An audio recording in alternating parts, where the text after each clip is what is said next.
Live from Fort Worth, welcome race fans one and all back to Green Flag TV, where we are set to duke it out for round number 6 of the High Tide Racing Guardian Premier Series. If you're just tuning in, welcome to the show. My name is Ola Ramble alongside Austin Edstrom. We're bringing you all of racing action from race number 6 this afternoon. Austin, it's the Lone Star State. Everything's bigger in Fort Worth, including these mile-and-a-half facilities. While it might be the same size as Charlotte or Atlanta, it does feel bigger, doesn't it? It kind of does, especially than Atlanta. Charlotte, it's got the Coke 600 behind it, so it's got that big name race. But man, Texas, especially back in the day, I mean, this place would absolutely pack out over 100,000 fans packing into this mile-and-a-half racetrack. It just had that big race feel, and every time that you came here, you know it was going to be good. They kind of screwed the pooch a little bit whenever they reconfigured it, and it took a little bit of time in real life for it to actually put on some halfway decent racing. But here on the iRacing service, I feel like it actually puts on good racing more often than not. It's pretty fun from the driver's seat. It can be tough to pass, and it can be, really irritating, but I believe it puts on really good shows, especially for broadcasts like we got here tonight. And the ARCA car, the new ARCA car, has proven to put on good shows over and over again as well. Let's take a look at what happened last week and what it sees us into the championship this afternoon. Michael Thorpe Jr., of course, losing out the points lead after this big crash into the Turn 1 wall at the Rockingham Speedway. So Thorpe now out of the points as a result, while Aaron Smith has jumped up to 4th by taking this win over Benjamin Lacey in a tight photo finish at the line in the closing stages at the Rock. And of course, that takes us right back around straight to racing action this afternoon, where Christopher Baxter picks up the lead. Thorpe, with that big error last week, has been dropped all the way down to 5th. And tell you what, he's got a lot of work ahead of him if he wants to claw his way back up through the field and reel in that 30-point gap. Yeah, it just goes to show how tight the point standings were last week going down to Rockingham. A lot of these guys did not have good races. Hop had an EOL penalty after spinning out late in that thing. Aaron Smith got the dub, pushed himself up the point standings a little bit, but Thorpe dropping all the way back to 5th place just shows how tight these point standings have been. And Bassinger's got a 20-point lead now just about, but that can evaporate just as quick as he got it. It just takes one bad race, and all of a sudden everybody 2nd through 10th is on his tail. You see, even all the way back to 20th place, still less than 100 points separating first from 20th spot, really showing just how intense of a championship fight it has been so far, and what an intense fight it is going to continue to be all the way throughout this race. The fact that the top 24 drivers are separated by less than 100 points, that's not nothing. That speaks to the level of competition that is in the High Tide Racing League in 2025. Yeah, I agree 100%. And, week in, week out, we've been getting ridiculous car counts, right? We've got 40 cars ready to take on the Texas Motor Speedway here tonight for 135 laps. Gonna have an absolutely mental showing tonight. I really do believe so. With 40 cars out here, there's gonna be battles all over the racetrack all night long. You're not even gonna have a moment to take a breath.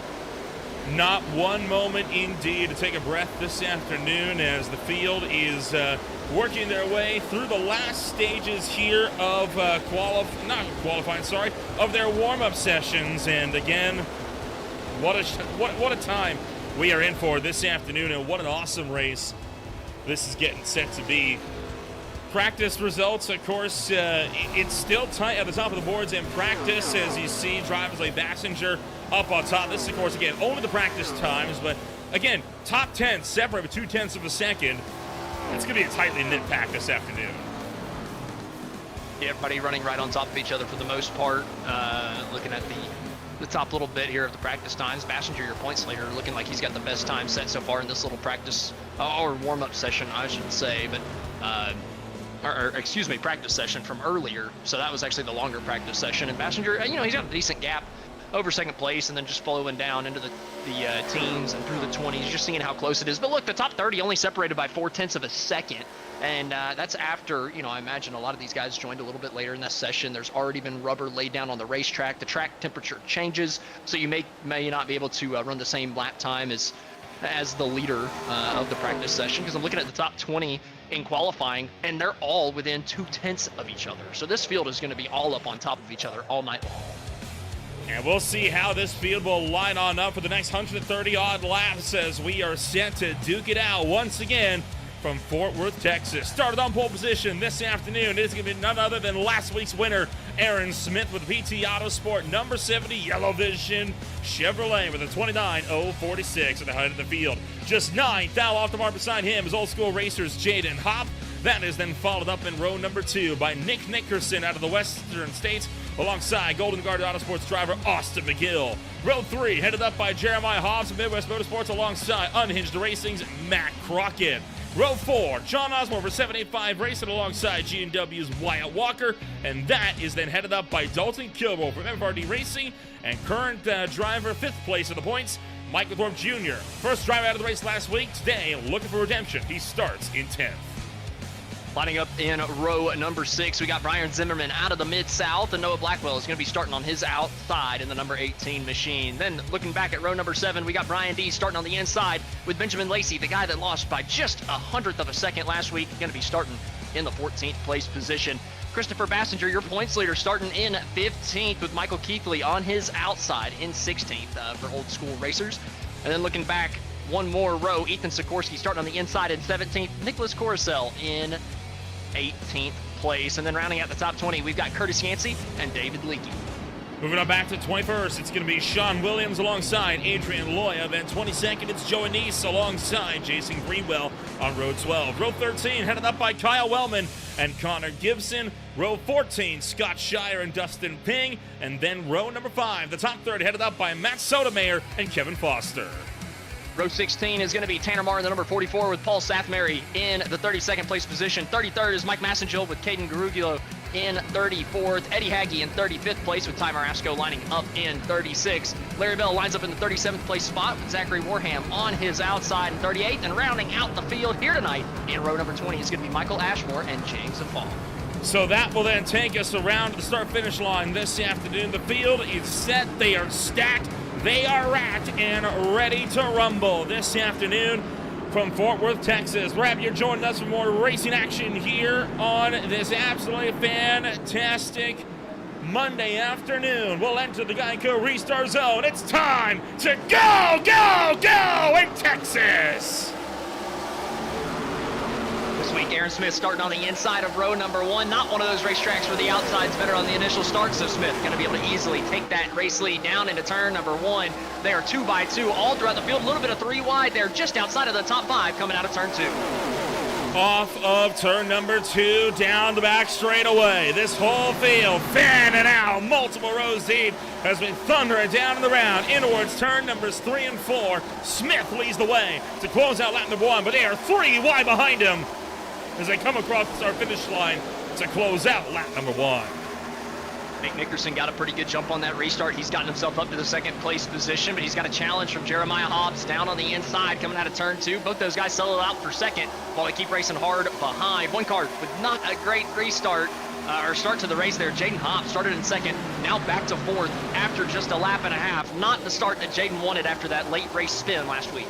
Jaden Hopp back and forth, but so far still running clean. Smith continues to lead the way. We're double file from about 12th on back of the field. 4th, fastest lap of the race at the end of lap number 2. This time by that fastest lap marker expected to change a good bit throughout the opening laps of this race. Curtis Yancey just found the fence out of turn number 2. He just got the 14th place spot, 13th place spot away from John Osborne through 1 and 2, then tagged the fence out of the corner, able to hang on to that race car, able to hang on to the position, but a nervy moment there from Yancey here in the early going. Do not want to get any damage on this race car too early. 40 car field. You do not want to be coming down pit road during the first caution and fixing damage and giving up all of that track position. Dalton Kilroy, fastest lap of the race this time by. Check that, Brian Zimmerman. Quickly taking it away in the number 11 spot. Up the road, Jeremiah Hobbs being put under some fire as Austin McGill tried to look for the inside of Jaden Hobbs. No dice that time by. And still Smith leading the way through the opening few laps of this race. It's all the battles for all the spots further down in the field where things are still packed up tight together. Yeah, most of the field towards the top 10 just kind of content with running single file, but we got a side-by-side battle for 2nd as well. Nickerson under fire once again from Jeremiah Hobbs. He had the run coming down into turn number 1. Hobbs took it. Nickerson down into turn 3, though, gonna chop off the nose. Hobbs gets a little loose there entering the corner, so Nickerson back into the second place spot, but that's about the only battle inside of the top 10. I want to say most of these guys just kind of content with holding on to their tire life here in the early going, but a couple of guys have been making some progress. Looking at Benjamin Lacey, he's side by side with Kilrow, gonna take that position through 1 and 2. He's up from the 14th place spot all the way up to 8th in the first 6 laps. The battle continues to rage on this afternoon. Back to the inside is Jeremiah Hobbs taking the spot away from Nick Nickerson. So the GFR Racing #2 Mustang looking like he is on the backslide while Thorpe continues to claw his way through the field. But one driver that is on the move right now, Dustin Ping, now up 14 spots in just 7 laps. Ooh, ridiculous start from Dustin Ping, and you mentioned Thorpe. He's able to take a position from his teammate Austin McGill coming down into turn number 1.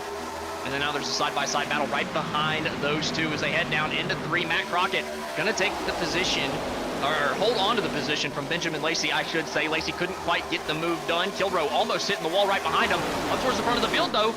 Aaron Smith just lost the race lead to Jeremiah Hobbs. And oh, look at Michael Thorpe Jr. down to the bottom, 3 wide into turn 1. 3 wide behind as we work through 1 and 2. Jeremiah Hobbs takes the lead away in 3, that time by Aaron Smith. Now looking to go back around the outside in 3 and 4. Not able to get in there this time around. Nickerson tucks in line for 3rd. You saw him really making an effort to try and get it in there. Couldn't really make it happen. Just behind him, Thorpe battled it out with Austin McGill for the 5th place spot. Down to the turn numbers 1 and 2. Jaden Hopp trying to find his way around the inside. He looks to claw his way back through the order. Yeah, Hopp didn't have a good start, fell back to 4th place from 2nd, and now he's losing that 4th place position to Austin McGill, who's got that outside line rolling, maybe a little bit too high through the entry of turn 3, able to pull that thing back down. Hopp takes the position back, the 4th place spot, and now Thorpe Jr. looking to try to take one more position back away from his teammate McGill, but he's got a rearview mirror full of Benjamin Lacey entering turn 1. A rear view mirror he sure does have, as Bassinger and Thorpe continue to duke it out, slicing and dicing among the pair. Meanwhile, Dustin Ping, the driver that we were... Oh, never mind. Caution flag comes out, and this looks like it may have been the result, potentially, of Adrian Loya. It is, as Loya has been given the meatball flag for this one. Let's find out what happened to the driver of the number 19. Man, what a crazy opening couple of laps here. I mean, there was racing all over the racetrack. Didn't matter whether we were in the top 10 or not. But man, just a little bit further back, the 43 and the 19 getting together through turn 2. And oh, that's a heavy hit to the outside wall, and that is absolutely going to be a race ender for the number 19. Saw Ashmore come absolutely flying in there unsighted. Had no idea that crash was happening up the road. So 2 cars getting completely wiped out from this incident. And looking to me like Loya came down right as Bell was tracking up. That sends the 19 hard to the outside wall. Ashmore sledded out trying to avoid and just couldn't do it.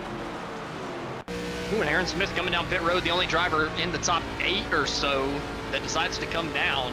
I believe the next one ends up being Dalton Kilrow from the 9th place spot. So big time split decisions up towards the front of the field. You're gonna have to wait and see whether these guys are taking tires or if it's just going to be a fuel-only stop. Yeah, Ashmore, at that point, you know, you're tracking out of the corner, you're in the gas. The car is naturally making that a wide exit, just tracking out to the wall, and unfortunately just couldn't get it turned back down the racetrack once he had already committed.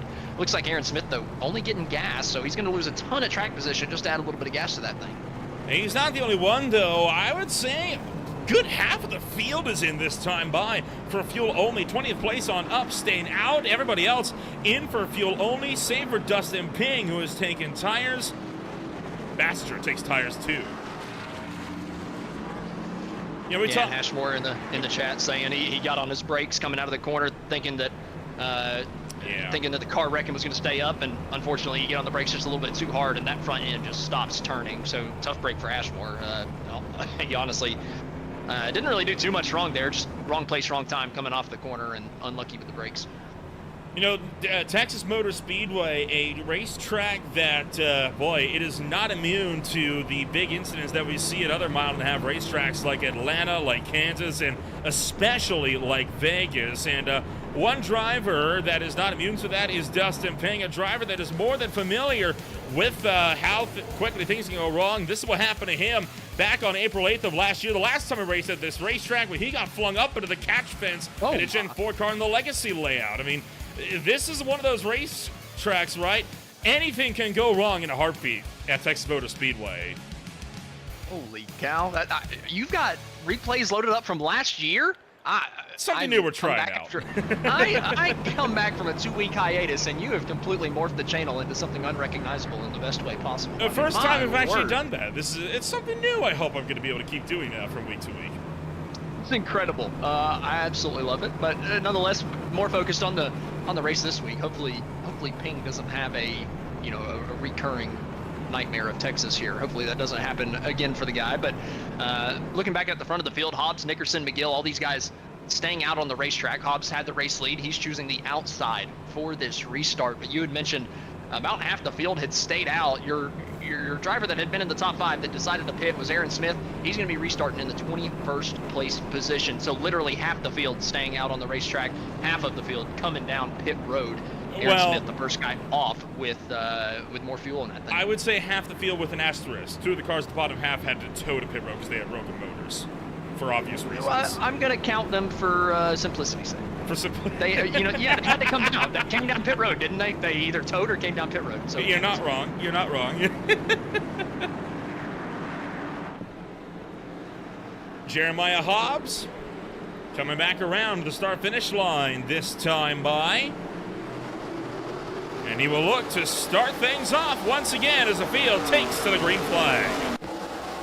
He easily gets the big jump, and I'm going to tell you right now, the one guy happy about Hobbs picking the outside there is going to be Nick Nickerson, getting to start on the inside line, getting through turns 1 and 2. This wide, sweeping, flat corner going to allow Nick Nickerson to just settle into the second place position instead of potentially losing spots like we saw Hoff do on the initial start in second place on the outside. So Nickerson kind of lucking out 3 wide, though, between a lot of the cars that decided to come down and get fuel. Aaron Smith down on the bottom, Kilbro in the middle. Both these guys trying to make up the positions that they lost just a few laps ago. James E. Fall lose about 5 or 6 spots in one quarter, and there is Dustin Ping cutting his way through the field on fresh tires.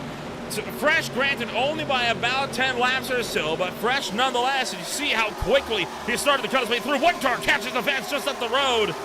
Believe that to have been Joey Neese, as Sotomayor had to jump down low to get around him. Couple 2x2 battles up in the top 20, but most of the battling is going from that 20th on back. The cars that came down pit road, some of them took tires, some of them just took gas, and James Efaw just continues to bleed positions. The last car that did not come down to take anything has just kind of plummeted back to the back of the field, did not have the restart that he was wanting. But coming off of turn number 2, a couple guys still racing hard for position. Connor Gibson stuck on the outside of Brian Dees. Both these guys in a side-by-side battle for the 10th place spot. So the pack going to continue to work things out with one another as we scramble into the quad oval and firing back down into turn number 1. Brian Dees trying to make something happen. Michael Keithley also in the fray. Connor Gibson sweeps around the outside, trying to pick one more up from the Team Vardy driver of Brian Dees, but Dees keeping that Soul Stealer number 17 Chevrolet pinned on the low side, not letting Gibson get in. Yancey was able to take the 8th place spot away from Keithley there on that last lap. Now Gibson lifting to let Brian Dees back in front of him for the 10th place position. Just thinking, man, the tire degradation is not worth it at this point. To just ride on his outside lap after lap after lap, pushing the tires of that number 31. Probably a smart call from Connor Gibson just to fall right back in line, save the tires a little bit as we kind of see the snake coming through turns 3 and 4 here. The top 15 all single file. Top 15 single filed out. Everybody else is in that Hornet's nest just a little bit deeper in the field as we fight our way back down to the front straightaway. And so far, so good. And I think we've managed to mostly get out of the opening salvo of laps clean. Dustin Ping trying to put it 3 wide with Brian Zimmerman nearly caught down between the 81 and the 22. While up high is the number 20 at Max McGill dropping back as well. Not a lot of room between those 2 cars coming off of turn 2. Dustin Payne trying to make up a ton of positions here. He was one of the guys that took tires rather than just fuel only. Oh, look out! Hold on!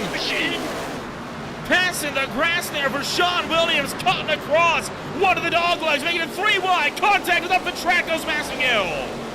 Oh, that was tight in turns 1 and 2. They're still 3 wide coming off the corner. Brian Zimmerman can't get out of the 3 wide sandwich. Is just stuck in the middle. Finally, the car on the inside ends up letting it breathe a little bit coming off at turn 2. Sean Williams just having to let Ty Marasco in. Coming down into turn 3, Marasco misses the bottom ever so slightly. Gonna let Williams back down to his inside coming down the front straightaway. Holy cow, what a race we are seeing develop this afternoon as the pack is in an absolute madhouse right now, coming down into the opening salvo of corners, and you can see Jeremiah Hobbs being put under pressure from that number 2 car head of the field as well. I feel like Nick Nickerson wants to go to the front. Yeah, Nickerson, he's kind of fighting that dirty air though, right? He's the guy in the field right now that's kind of fighting it the most, because Hobbs in front of him is the only guy in the entire field that has clean air. So Nickerson has kind of the toughest pass out of anybody in the field. Everybody else, you know, you can kind of work the dirty air. Somebody else gets dirty aired and pushes up the racetrack. You can get under them and kind of find a hole. Here, Nickerson has to fight through the dirty air all by himself without any type of help from any car in front, giving the dirty air to Hobbs. So Hobbs just able to plant that thing on the bottom of the racetrack. Kind of missed the bottom a little bit in 3 and 4, but he's just keeping the momentum up through the center of the corner so well that Nickerson has not been able to get side by side. And now Nickerson getting a push from Austin McGill down the front straightaway. Maybe just a bit of an arrow push. McGill lifts to not get the dirty air, and that's going to let Lacey down to his inside through 2. Benjamin Lacey wants to move as he is looking for the inside line. Coming down to the turn numbers 3 and 4. Sure enough, Lacey picks up the 4th place spot, while Jeremiah Hobbs continues to lead the way at the head of this field as he is led from the drop of the green flag about 13 laps ago. Austin McGill still in 3rd, Nickerson in 2nd, Lacey 4th, Thorpe back in 5th, and checking back in on the bottom. Oh, look, count. Nickerson just pounded the fence. He's going to lose a couple of positions down the back straightaway. McGill went by like he was standing still, and there goes Lacey, and there goes Thorpe down on the bottom. Nickerson was looking for the race lead, but instead, now he's fighting for 5th. Oh, trouble! Look out! Michael Keithley just pounded the wall. Dustin Pink collected as well. Multiple cars scrambling as they try to get out of it. But an absolutely horrendous crash up in turn 4. Several cars involved and several cars out. I believe we might have jinxed Ping on the replay on the last Just caution, a little because bit, yeah. he is absolutely destroyed. That front end is gone, and he wasn't the only one. There was multiple cars involved in that one. There might have been a car that was flipping. My camera angle was a little bit too far away to see, but I could tell that it was massive in the middle of the front straightaway, and the wreck was all the way down in 3 and 4. Looking at Gibson down to the inside of the 53 through turns 3 and 4, and just gives them the tap, just a little tap to the back end. Oh no! Oh, and a huge overcorrection for the 53 into the outside wall. Oh. Michael Keithley coming down the racetrack, collecting a couple other cars, and just gets sent through the spin cycle. Up into the air. Ty Marasco got spun around trying to avoid, and for the most part, a lot of drivers did get out of that just fine. Lakey and one other took a hard shot into the inside wall. An absolutely brutal crash, though, in turn 4. I think Gibson just washed up a little bit too much. And, you know, Keithley gave him just a lane, and Gibson, oh my goodness, that's huge ping driving into the left rear there of the 53. But I think Gibson just took a little bit too much racetrack on the bottom there and washed up into the 53. A vicious, vicious impact hard into the wall for Keithley. And then he comes down, and look at the height he's going to get when Dustin Ping collides. And that just causes everyone to bottle up behind. Saw a couple of cars have some near misses. One of those was James Efaw. This is what he saw in the 88. We saw Aaron Smith just barely get by there as well, one of the cars that pitted. That's why I don't like the call to pit too early. I get the fuel game, but you know, with 40 cars in the field, you're putting yourself in the middle of the hornet's nest. You hear James Efaw coming through. Had a lot of time to kind of react here, but then the cars just come right down in front of him, and what a miss that is. I mean, holy cow, could you have a better wreck avoidance? That's just luck at that point. You're not doing anything but hoping when something like that happens in front of you. They bounced off the wall in just the perfect way for him. Man, that's a heartbreaker for Keithley and Ping. You know, Keithley had absolutely nothing to do with that. And a couple of these other guys, obviously, too. You know, that's going to take out a good 5 or 6 cars out of contention completely. I think a good chunk of these guys are going to be able to get their damage fixed, but I see a good couple of pop motors in there, too.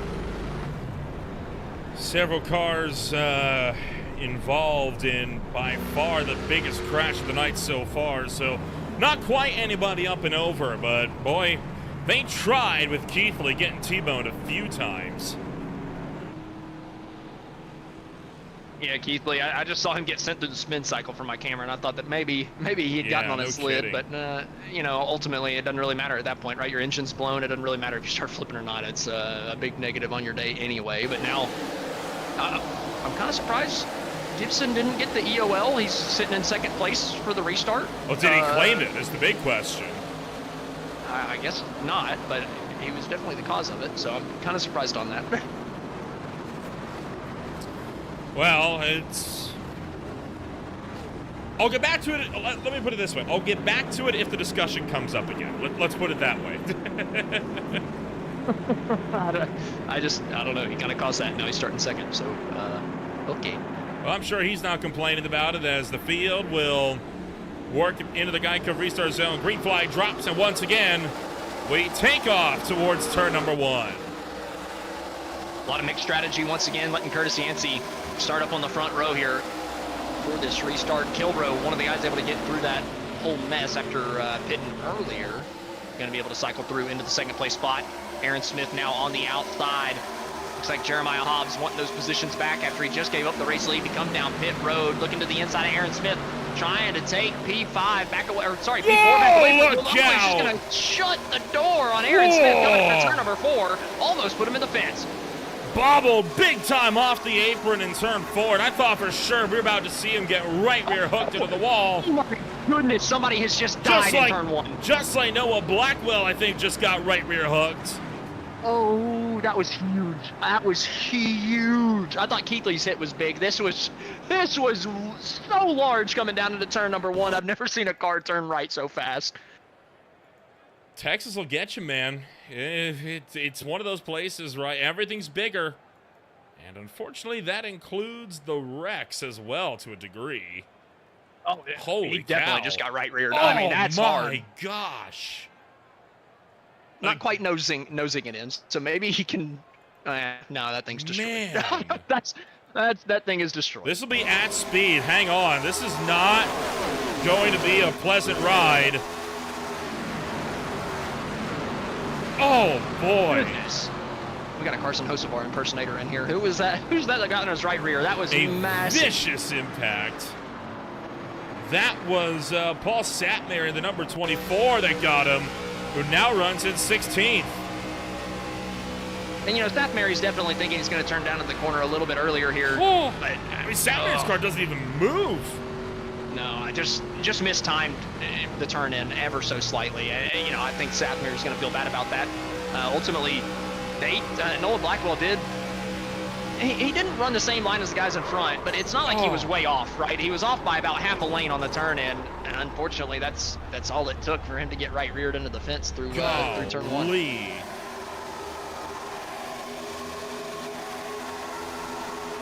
This is on the approach, and boom, into the wall goes that number 18. I mean, that is how quickly it goes sideways. It doesn't get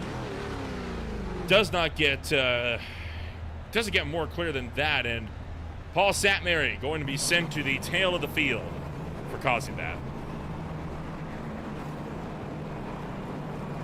Yeah, luckily turn 1 here a lot wider than turn 3 and 4, less banking, which puts on worse racing than 3 and 4 does, but makes it a little bit easier to dodge wrecks, right? We just saw a car go hard nose first in the wall in 3 and 4, and it immediately bounces back down the banking because it's just so much steeper and it's a more narrow part of the racetrack, so a lot more cars get involved there through turn 1. Just one car getting sent to the outside and able to lock it down and not really catch up anybody else in it. Like I said, kind of worse for the racing. I do not like turn 1 and 2 at Texas whatsoever. I'm gonna be the first one to tell you that.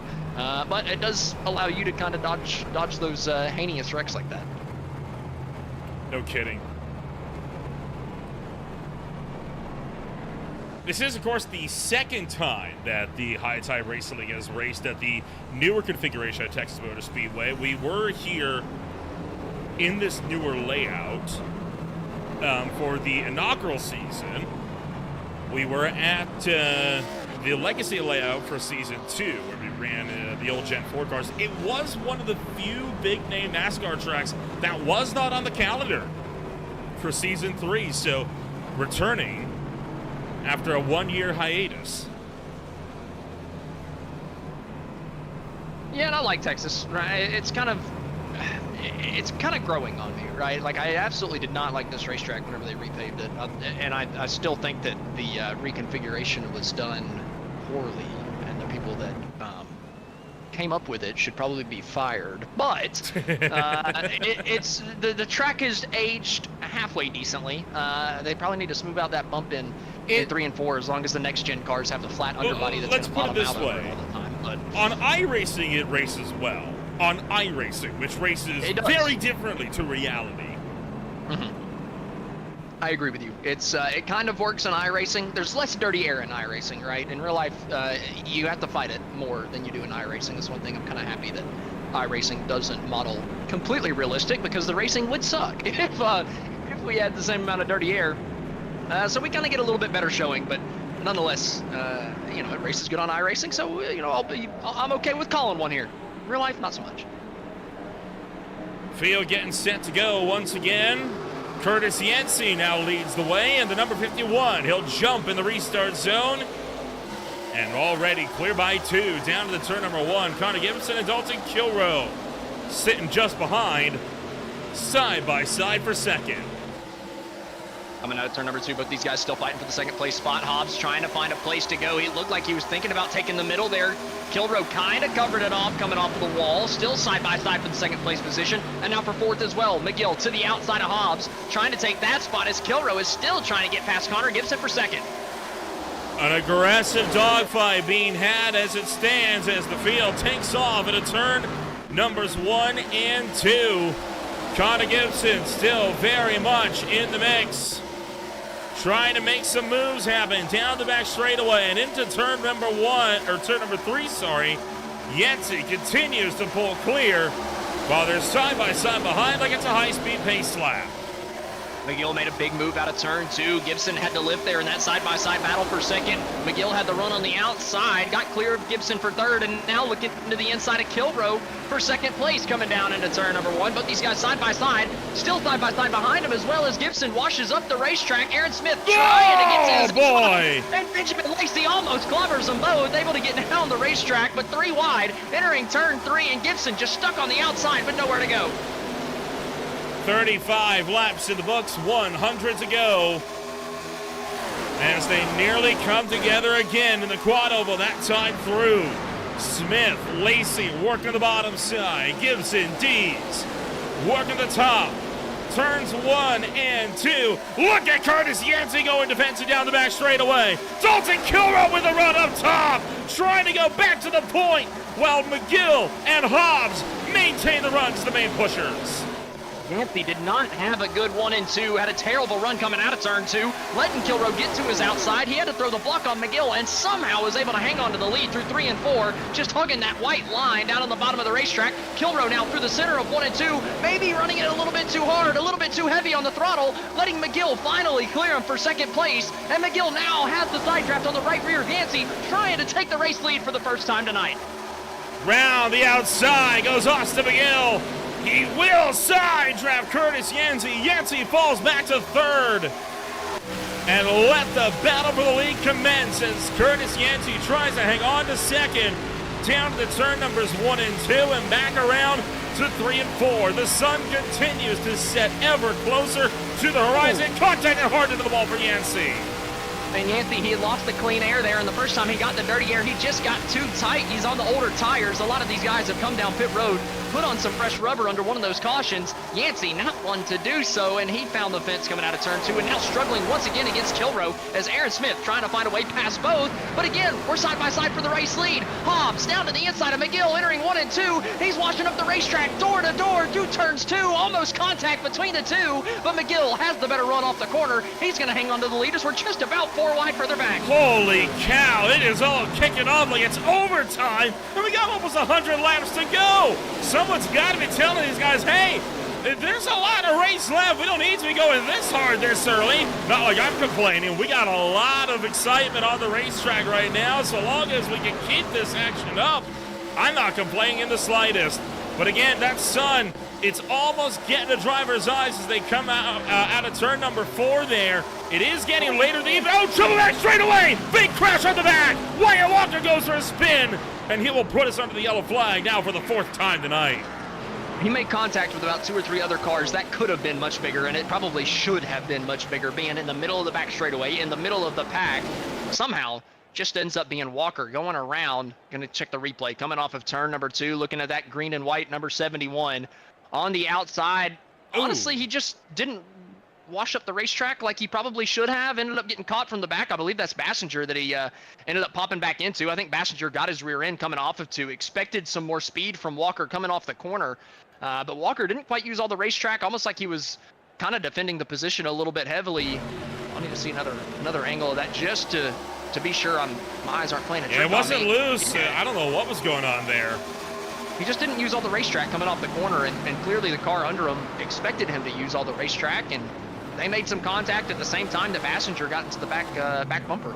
But you're right. That should have been a lot worse than it was. And I saw one car going hard to the outside wall, and I thought that should have been it. And here comes just about everyone down to the pit road. The pit strategy this race is all over the place. I mean, I've never seen every single caution it be just about split decision down the field. I mean, it's not been half on the last few like the first one was, but a good 10, 12 cars staying out once again. So the pit strategy absolutely all over the place. And we were talking about in the pre-race, we were talking about that points lead, right? How Thorpe Jr. had it just completely evaporate off of that incident early on at the Rock. Well, Bassinger just had a pretty nasty lick himself. He kept the car straight, but I imagine that's going to be some pretty heavy damage for your points leader. Right now, Bassinger maintaining the lead, but Jaden Hopp is up in the number 6 spot. We'll take ourselves with a quick step back, and when we return, we'll be back with more racing action on Green Flag TV. Stay with us.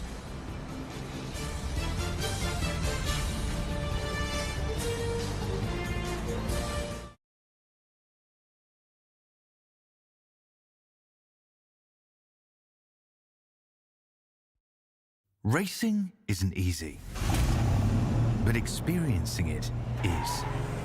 iRacing puts you in the driver's seat with the industry's leading sim racing game. Drive on laser scan replicas of the greatest racing circuits from around the world. Go head-to-head against other drivers chosen by skill-based matchmaking to ensure competitive racing at every level. Compete across all your favorite series. In officially licensed cars, engineered to deliver the most accurate driving experience possible.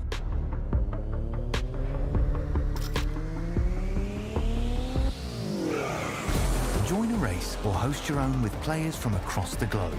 Race against the computer or in a league with friends. Feel the thrill behind the wheel. Visit iRacing.com.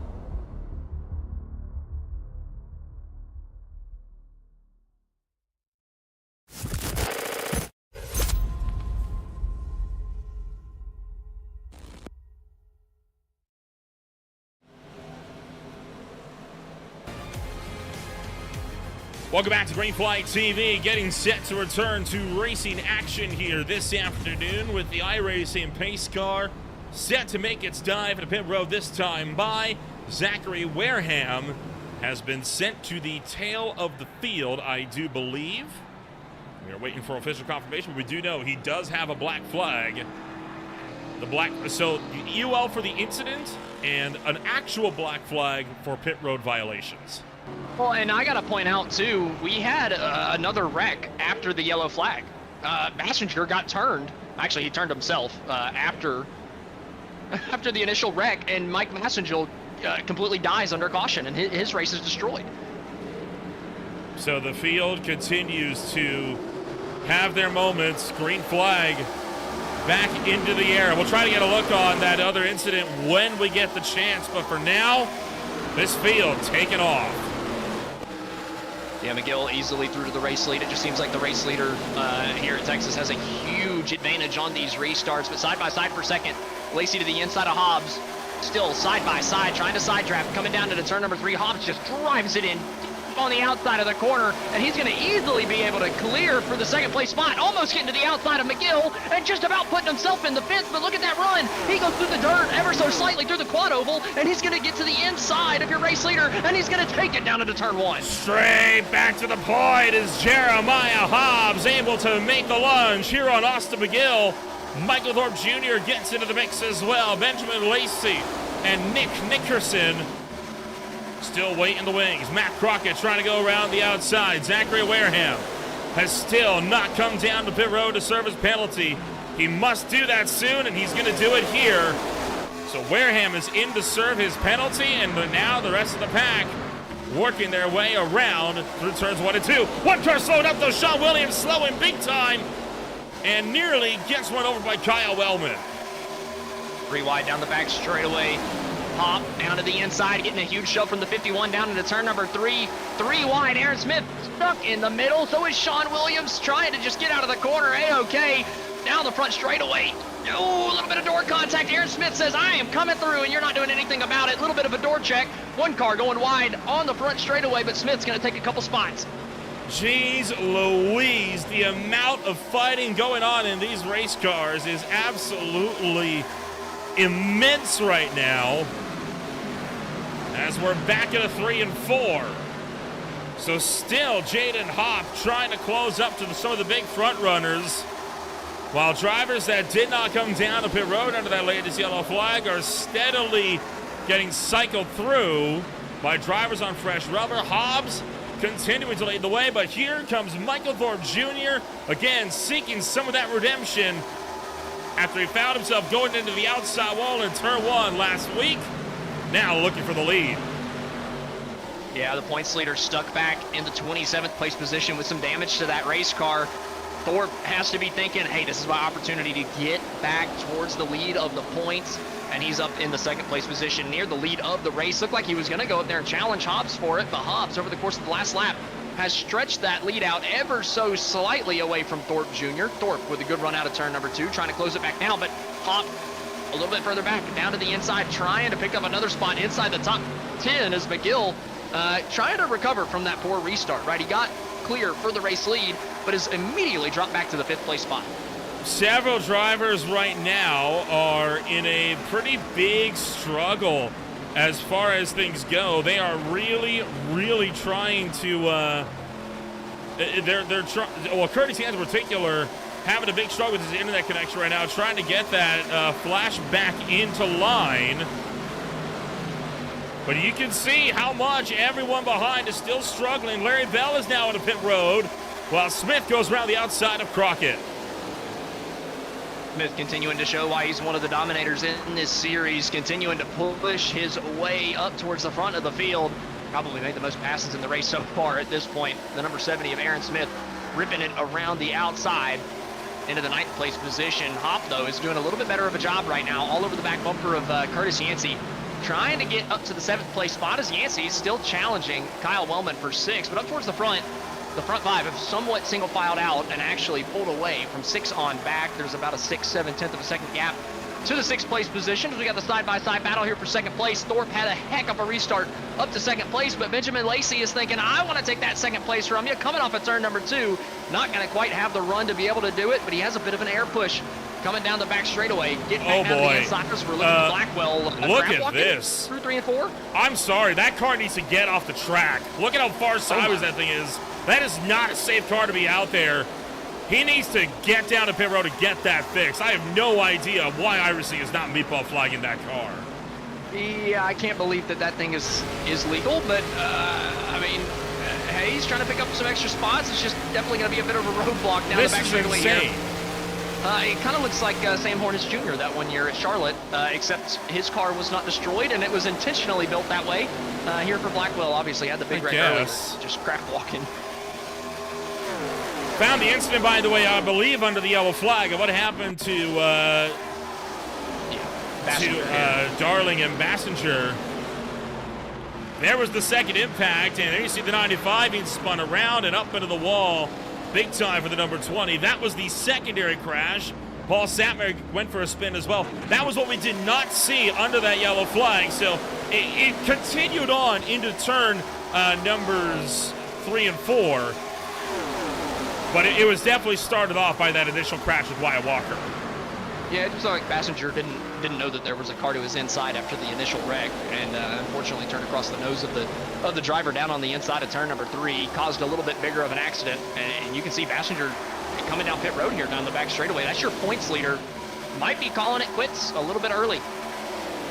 Possibly could be a factor as he gets set to come down to pit road. Look at Dalton Kilroe now around the outside of Matt Crockett. Sean Williams and Connor Gibson going around the high side as well. Brian Zimmerman going around the high side. This race, man, it continues to just escalate more and more and more. Noah Blackwell has just been given a black flag. They're hunting for the race lead. Thorpe Jr. might have just given the bump and run to Jeremiah Hobbs, coming through 3 and 4, able to get down to the inside. Now he's got a shove from his teammate Austin McGill coming down into turn 1. Hobbs fires it down deep into turn 1 on that outside groove, not able to clear. And who is it coming up behind? Curtis Yancey with a run from absolutely nowhere, just about make it 3 wide, coming off the corner. Somehow still 2 by 2 by 2 for the front 6. The battle continues. Thorpe to the inside. Hobbs looking up top. Does Thorpe clear across the nose? Yes, he does. And this is how this started out here. Coming down into turn numbers 3 and 4. Bit of a slide there from Jeremiah Hobbs, so no bumper. That's some good old aero push right there for the 34. Yeah, definitely no bumper there. Just kind of got to his left rear, got him loose. Hobbs maybe ran into the corner a little bit too deep as well, just stepping that rear end out. But I gotta watch out for Curtis Yancey, man. He is ripping the top like I've seen nobody rip it so far. Now starting to actually bleed some spots. Boy. He's got the dirty man through 1 and 2. He's got a different line figured out. Update, by the way, and we'll actually wait for this to come in here.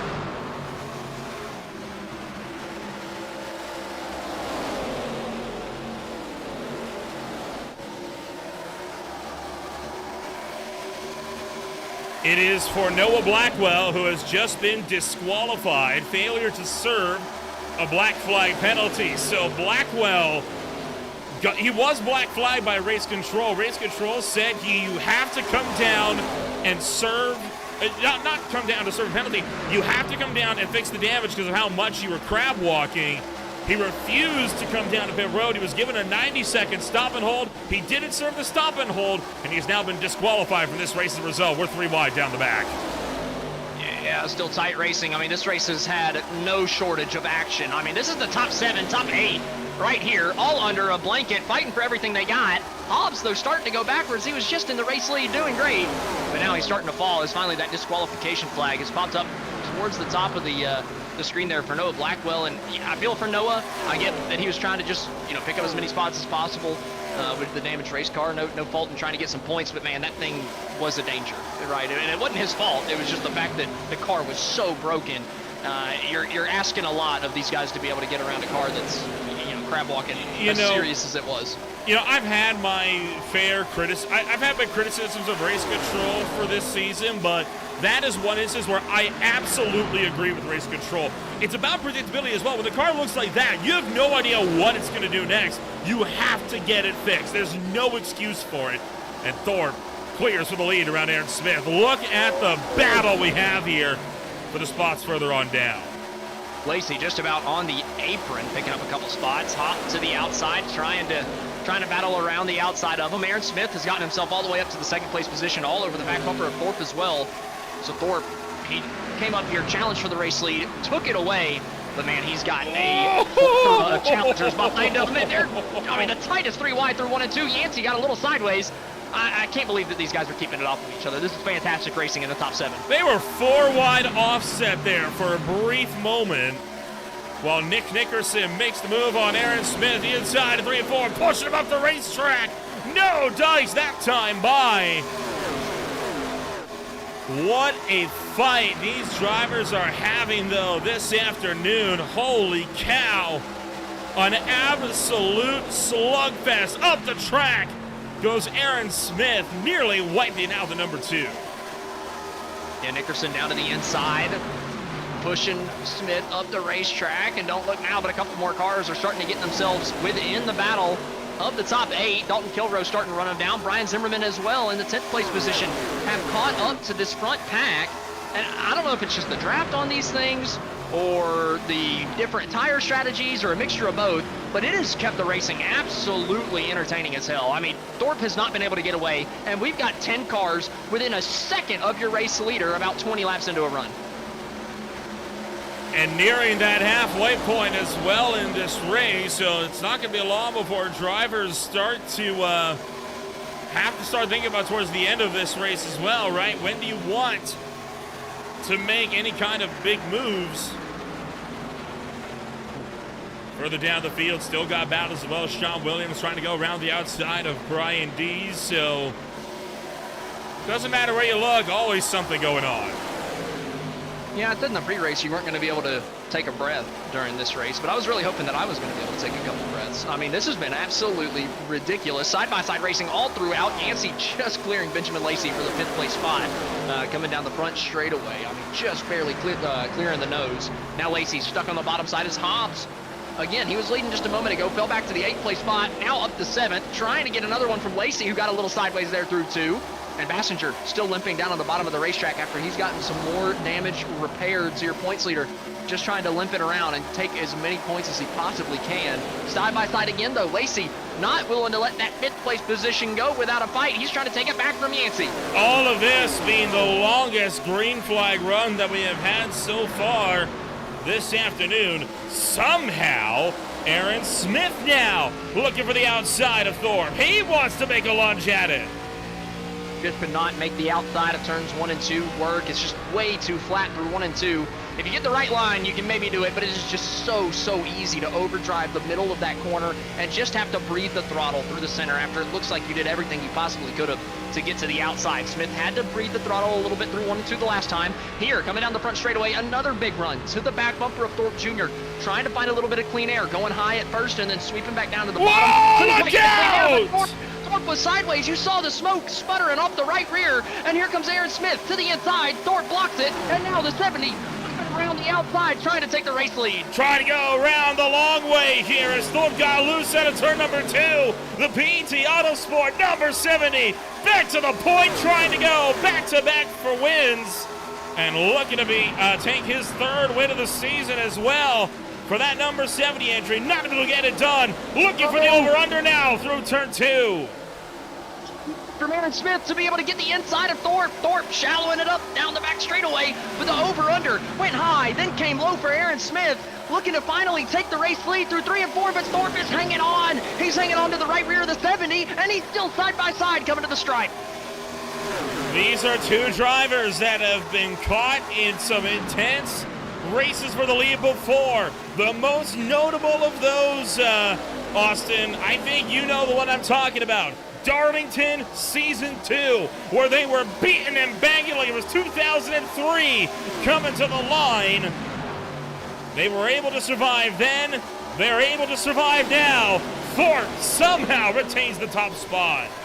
That's incredible racing between the front 2. Great job from Aaron Smith. Great job from Michael Thorpe just to put on the show, right? I know for Smith, you're frustrated because you don't have the lead, and now you're stuck in a side-by-side battle with Thorpe's teammate of Austin McGill for the 2nd place spot. But, man, the battling that we have seen at the front of the field has been nothing short of spectacular.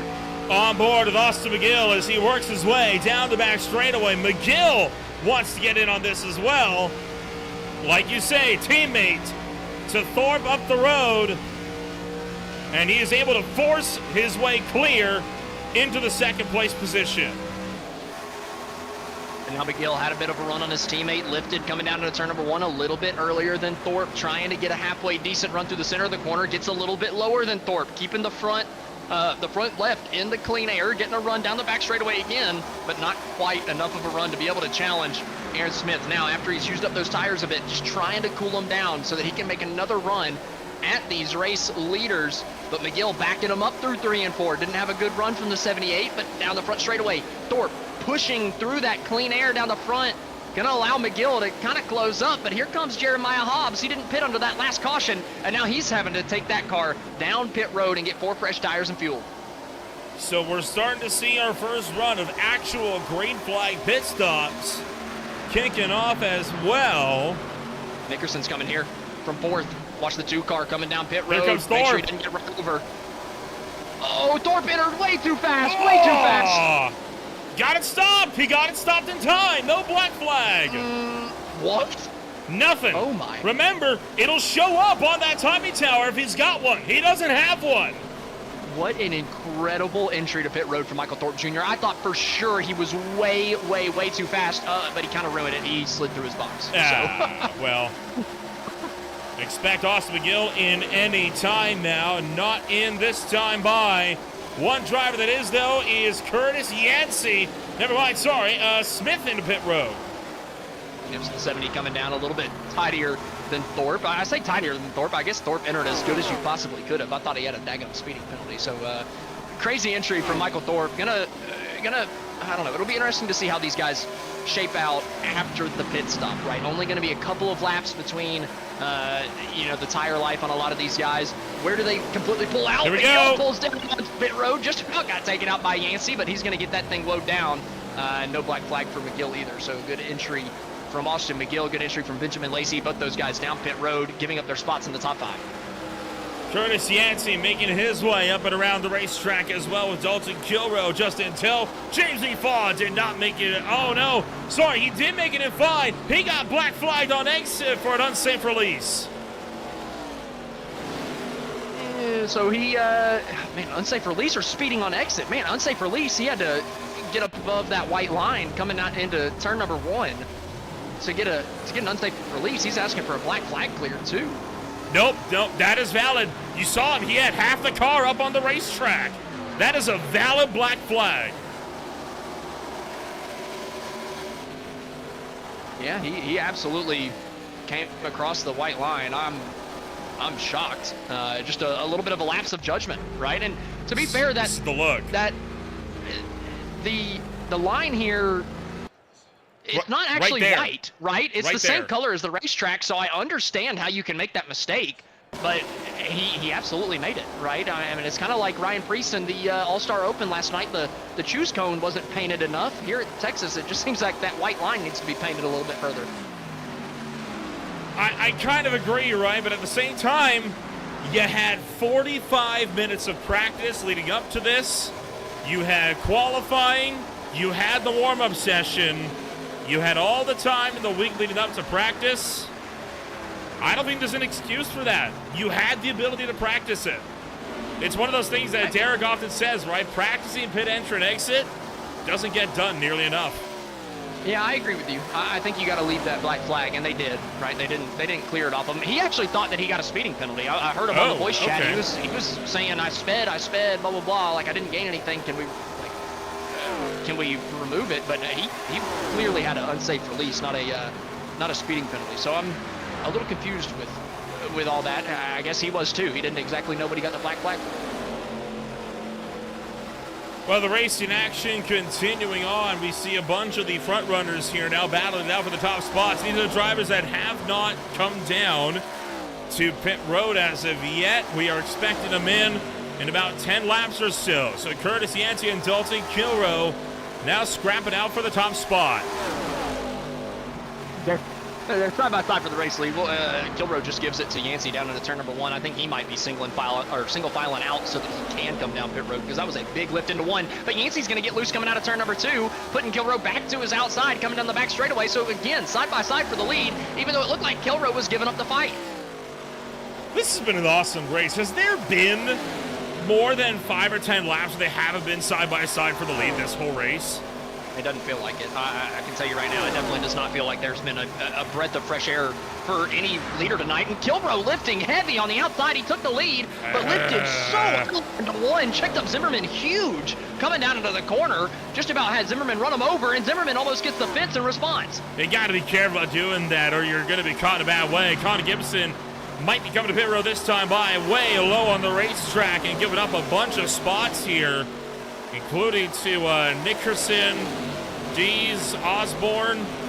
No, he does not. He may have gotten loose off of the second corner.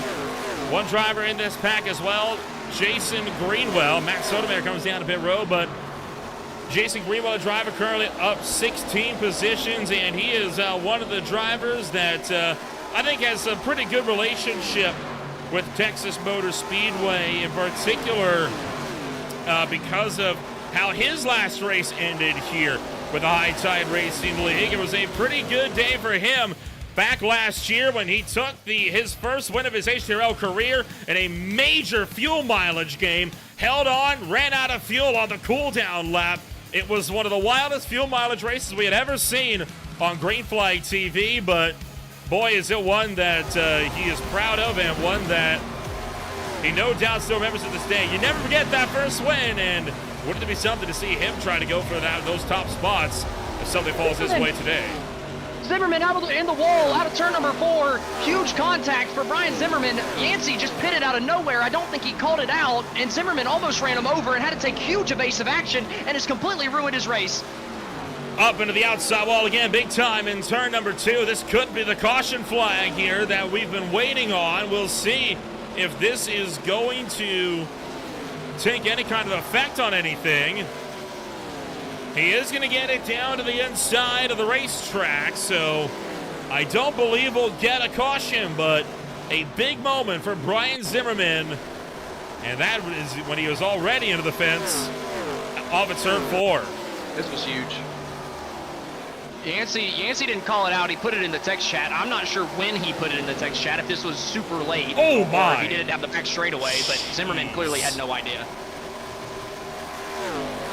And I want to point something out, because I literally just figured this out right before you cut to that fuel mileage race scenario from a couple seasons back. And that's what Kilroe's doing. He is clutching and coasting down into turn number 1 like crazy. That's why he's been so slow into that corner a handful of times. He's trying to make this a one-stopper from that last caution. Take a look at the tachometers as several cars are in pit road. You can see the RPMs drop all the way under 1,000 even for a moment. You can't do it much in 3 because the track is just so fast there. You got so much downforce in the car, you can't save that much gas. But 1 and 2 are so flat, you can do it for about half of the corner. Look, he's shifting, or he's clutching at the second dog leg, still on the clutch, finally getting back on the throttle just about whenever you get into turn number 2. So heavy fuel saving from the 41, and he is finally pitting this time by. Very possible. It's very, very possible right now that we could find him trying to replicate what Greenwell did the last time we were out here, but that requires this race to go green to the end. He now comes down to pit road. I believe this here, the battle for the net race lead. This is going to be on board with Brian Zimmerman with that crash, and how little he was expecting this coming down to turn 3. Yeah, I wish I was paying attention to the text chat to see when Yancey said anything. Honestly, Zimmerman did Yancey a big solid doing that. I feel like you're supposed to say it on the mic. Maybe I'm incorrect on that, but yeah, I feel like Zimmerman did Yancey a big solid by ruining his race instead of Yancey's. It's one of those situations, right? Damned if you do, damned if you don't. If he doesn't pull that car to the outside wall, he's slamming to the back of Yancey, and, well, he's still out of the race. It doesn't change anything. So he was screwed no matter what he did. The only question was he going to take anybody else with him? I don't know how early Yancey said it. I honestly think that's what it kind of boils down to. How early? Like, did he say it down the back straightaway? That's fine. But if you said it, if you just have a little key bind and you pressed it in the middle of 3 and 4, that's too late. So I don't know. That's something we'll have to go back and look at.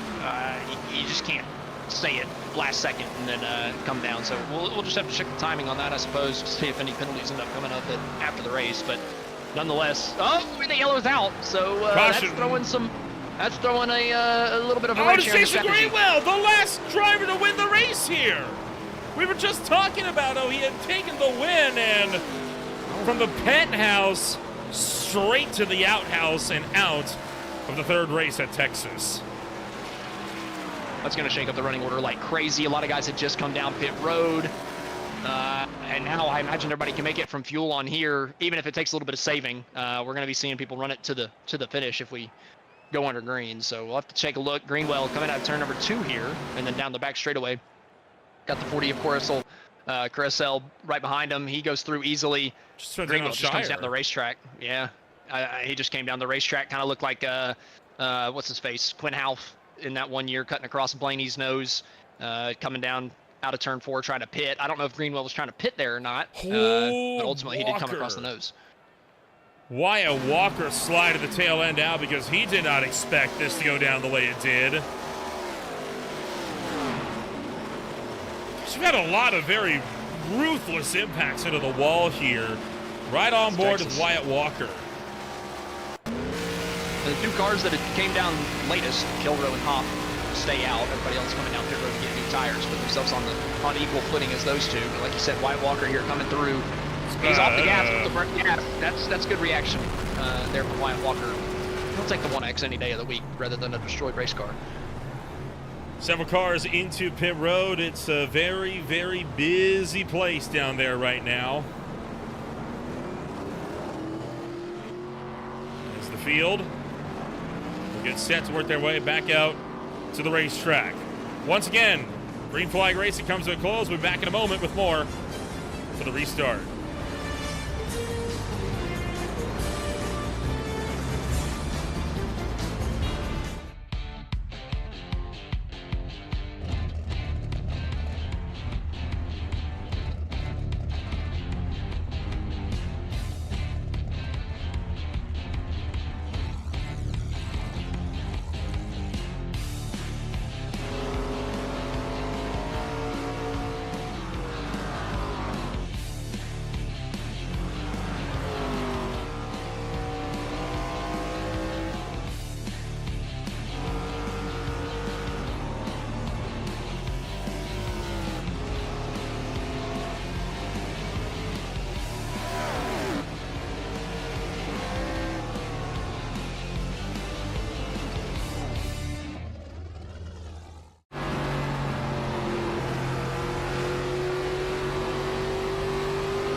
Welcome back to Green Flag TV. Jaden Hobb leads the way. Dalton Kilrow back in second. Gibson third. Deason fourth.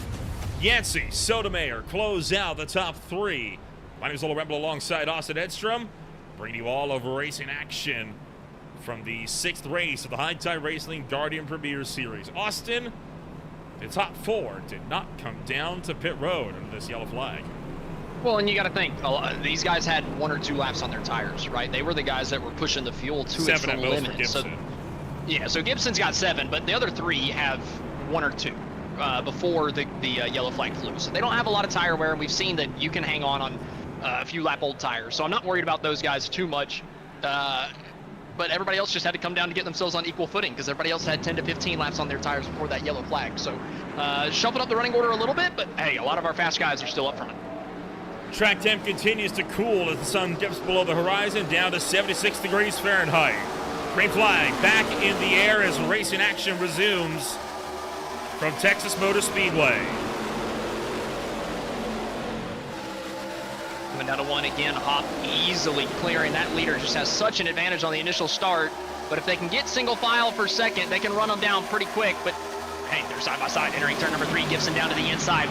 Kilrow on his outside. Neither of these guys willing to give up the second place spot. They both want a shot at Hop, but well, Hop is just kind of skating away off in the distance. These 2 side drafting each other for the second place spot, and Hop is gone. Jaden Hobb really looking to make something happen as the pack fires around through turns 1 and 2. Back to the back straightaway here. Connor Gibson tucks in line, clears across the nose of Kilrow. 3 wide behind as well. Nickerson in the middle, Sotomayor up high, and Austin McGill trying to charge back down low. Oh, look out! Oh no! Hard hit at the wall. Curtis Yancey taken out. Collects Michael Thorpe Jr. Down. Collects Paul Satmary. This has to be a yellow flag, surely. A huge crash on the front straightaway. And that's the first quad over wreck we've seen at this place in several months. The only coming off of the only crash I think that rivals the ferocity of that one is what the Premier Sim Racing Sim Cam Expo Truck Series saw when they had about 2 or 3 trucks cartwheeling end over end through the quad oval. Yeah, and looking back on the replay here, Kilrow is hugging Yancey tight off of turn number 4. Both of them are tracking off of the wall, but Yancey just tracked off the wall too far. Kilrow just claimed the accident, but you can see Kilrow's coming down, and Yancey just came down too far. Honestly, Yancey just pinched him too much too quick coming out of turn number 4. Kilrow took the blame for it, and he's going to get the EOL, but I don't really agree with that. Whenever Kilrow watches the replay, I think he's going to see that wasn't his fault. Nowhere for Thorpe or Satmary to go, and for the second week in a row, Michael Thorpe Jr. collected in a major incident. Golly. It just escalates, right? I mean, I look further back and I see the car on the outside behind Yancey giving a ton of room to the guys on the inside, making sure that, you don't cut down too early. And Yancey just didn't do the same thing. And to be fair to Yancey, Kilrow isn't running nearly as low as McGill is behind Kilrow either, right? I'm just looking at the other double wide scenario behind these two. They're just both giving each other way more room than the two in front are. And it just feels like that's 2 cars coming together through the quad oval, neither one of them kind of leaving each other enough room. That's a tough break for Thorpe again, because wrecked out last week in the points championship, falls back to 5th, had a good run going here today where he was fighting back and forth for the race lead, ends up getting jumped through no fault of his own. But coming off the corner here, you see Kilrow, I mean, he's coming down the racetrack the whole time, right? I don't think that was Kilrow's fault. It's not like he ran him out of room. I just think Yancey came down a little too early off the wall.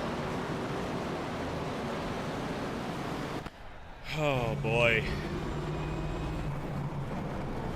The race continues to escalate more and more, and I mean, like you say, it's an extremely tough break for a driver like Michael Thorpe Jr., who was already collected in one major incident just last week at the Rockingham Speedway when he went into the turn 1 wall. That was the incident that costed him a chance at gunning for a championship this season, right? I mean, a chance at being to the points of entering race number 6. So definitely one of those cases where he, I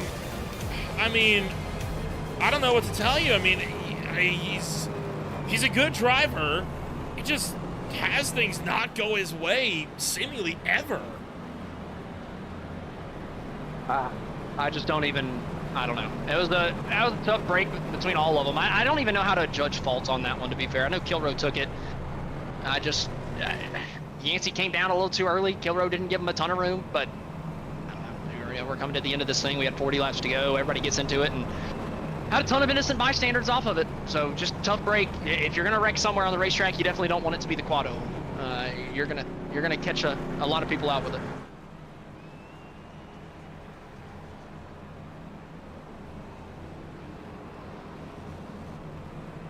And honestly, I'm hearing Yancey talking in the chat. He's talking about how it's just racing. He said he came down a little bit too early. He said Kilrow didn't give him a ton of room, but he also came down too early. So he was like, it just kind of feels like a racing incident. I mean, so I can agree with that.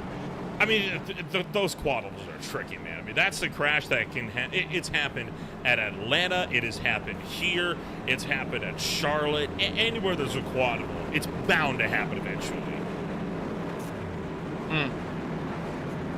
I agree with you. We've had a couple big ones tonight so far, so I guess it doesn't surprise me too much.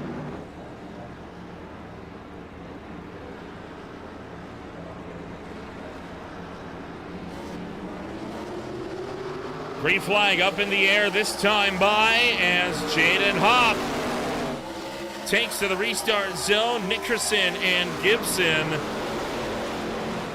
gonna go double file into turn numbers 1 and 2. Looking to go around the outside is that number 2 car. Connor Gibson pulls clear. Jaden Hopp this time under heavy fire. Down to the inside goes Gibson. Hopp tries to shut the door but doesn't get in there.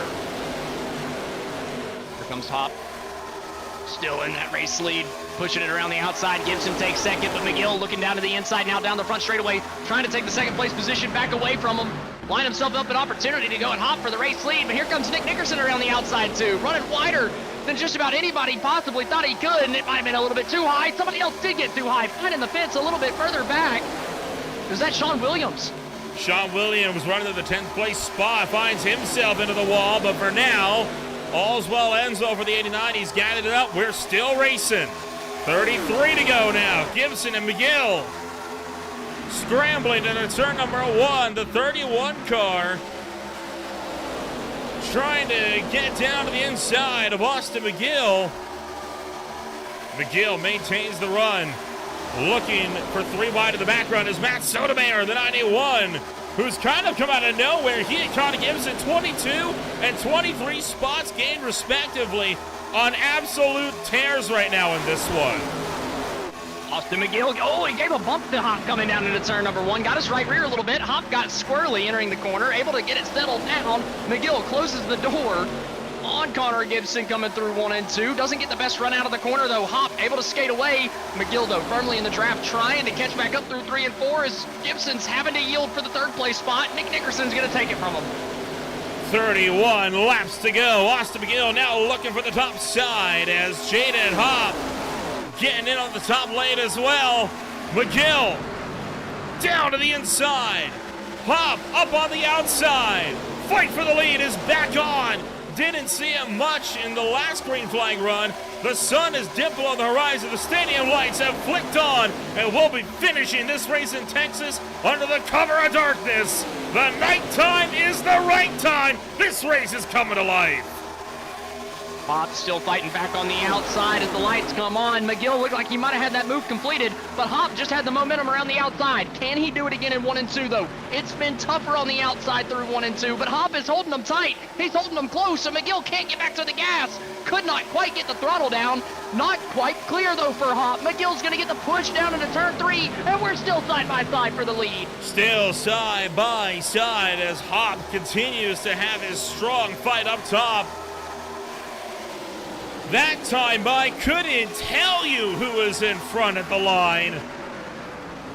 As Austin McGill keeps battling it out, and, you know, call me a pessimist here, Austin. I don't think we're quite done reckoning with how this battle's been panning out. Yeah, I think I'd have to agree with you. I don't even think we're close to done reckoning. Man, Hobbs is holding the 91 tight. They're 3 and 4. They're 3 wide coming off the corner. Tight between all 3 of them. Somehow they get. Oh, there we go! Hobbs, he spun himself across the nose of the 91. Just took too much of the straightaway. Matt Sotomayor down on the inside was not quite clear. Or I should say Hobbs was not quite clear of Sotomayor, and he just turned himself. Is it a bit wild that that was the tamest wreck we've had all night? And it was on the front straightaway. You typically don't expect that.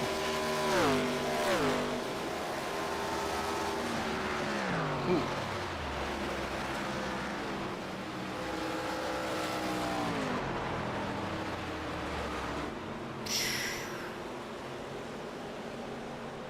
Well, we'll slow her down again. And this is how this one started. As we came back around in towards turn number 1.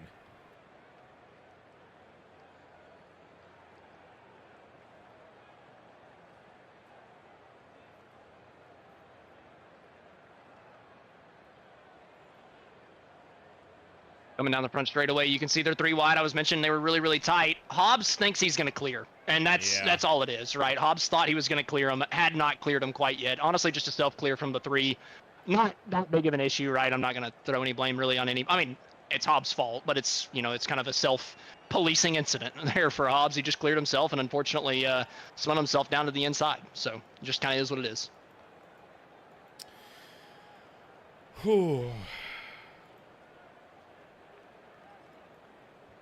Like you say, it is what it is.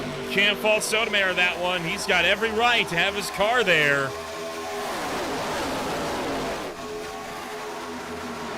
We'll get the ride on board with the number 91.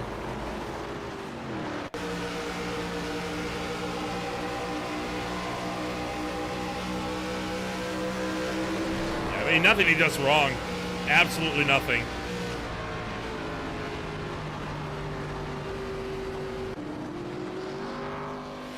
So Jeremiah Hobbs into pit road. Jaden Hopp now leads the way still, and just when you think it's getting set to kind of settle down, nope. Did we think that? I thought I remember just a couple laps before that we were saying I don't think we're done wrecking. You're not wrong. I thought maybe. I decided they'd have a smidge of hope.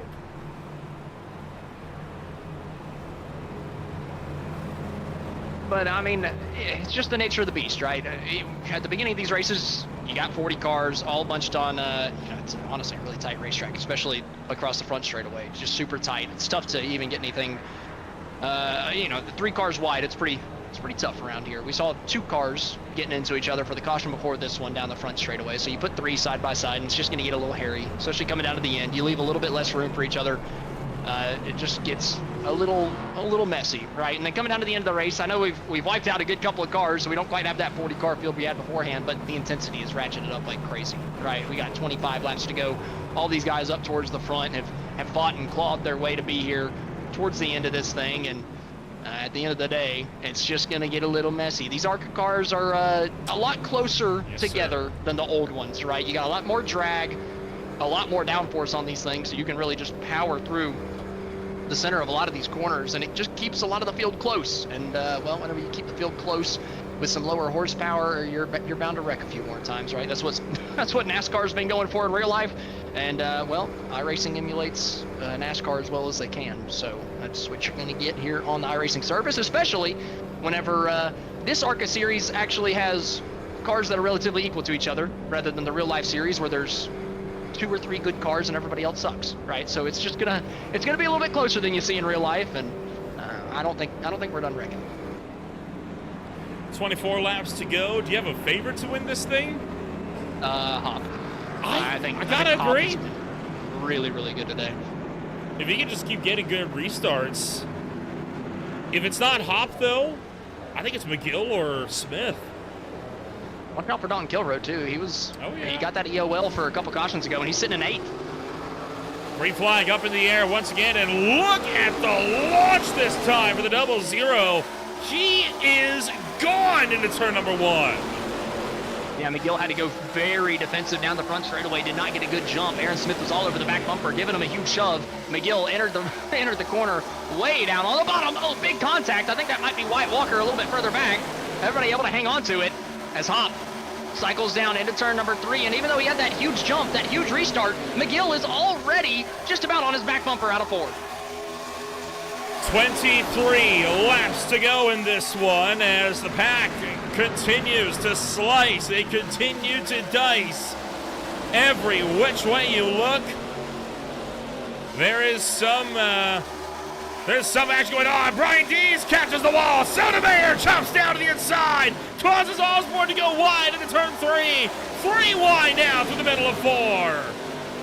Yeah, these guys are not done racing just yet. Shire all the way down on the bottom, 3 wide again. It didn't work out just a few laps ago. Nickerson here through the middle just about got pitched as we're coming down into turn number 1. He fires it deep down into the corner. Clears Splitters wipes him out of the racetrack. Oh, and a big save. Huge save through turn number 2. I cannot believe he just hung on to that. Well, save with an asterisk. He caught the wall coming out of turn number 2, but he did a good job to at least not send that car around. That was Kyle Wellman that got put up and into the fence that time by. Meanwhile, Smith mounting the charge on Austin McGill with 22 to go. Still down on the bottom, just hanging on to the lead. Dirty air all over the front bumper of Austin McGill. Gonna slow him up huge out of turn number 2. McGill did not get the run that he wanted out of that corner. He's gonna have to go defensive on Aaron Smith.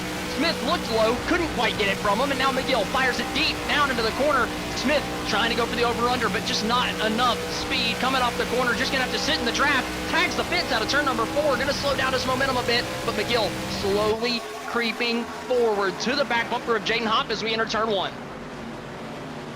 Jaden Hopp has not been able to break away all day today. No one's been able to break away for the lead of the race. And Jaden Hopp trying to see if he can hang on. Hop, I do not believe, has a win yet under his belt in season number 4 of the High Tide Racing League. He's come close. He's one of those drivers that has the speed, has the skills that he needs to go and fight for a championship. He has gotten one win. It came from Darlington 2 weeks ago. And looking to try to get win number 2 of the season. To give an idea of the speed Jaden Hop has, every race but 2 so far this season, he's been on pole for. Hop has consistently been the fastest in one-lap speed. Through the race, he's also been at least top 3, top 5, consistently, I gotta say, but he's just had something go wrong. Last week at Rockingham, we saw him battling for the race lead late, made just a little bit of door contact with Aaron Smith through turn 4 late in that race, ended up spinning it out through the dirt and having to go to the back.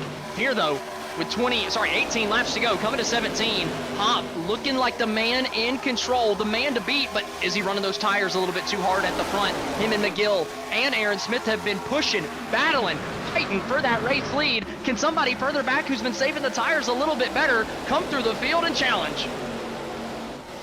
It's a big ask, but it's a doable one. Austin McGill trying to see if he's got an answer for him down in the turn numbers 3 and 4.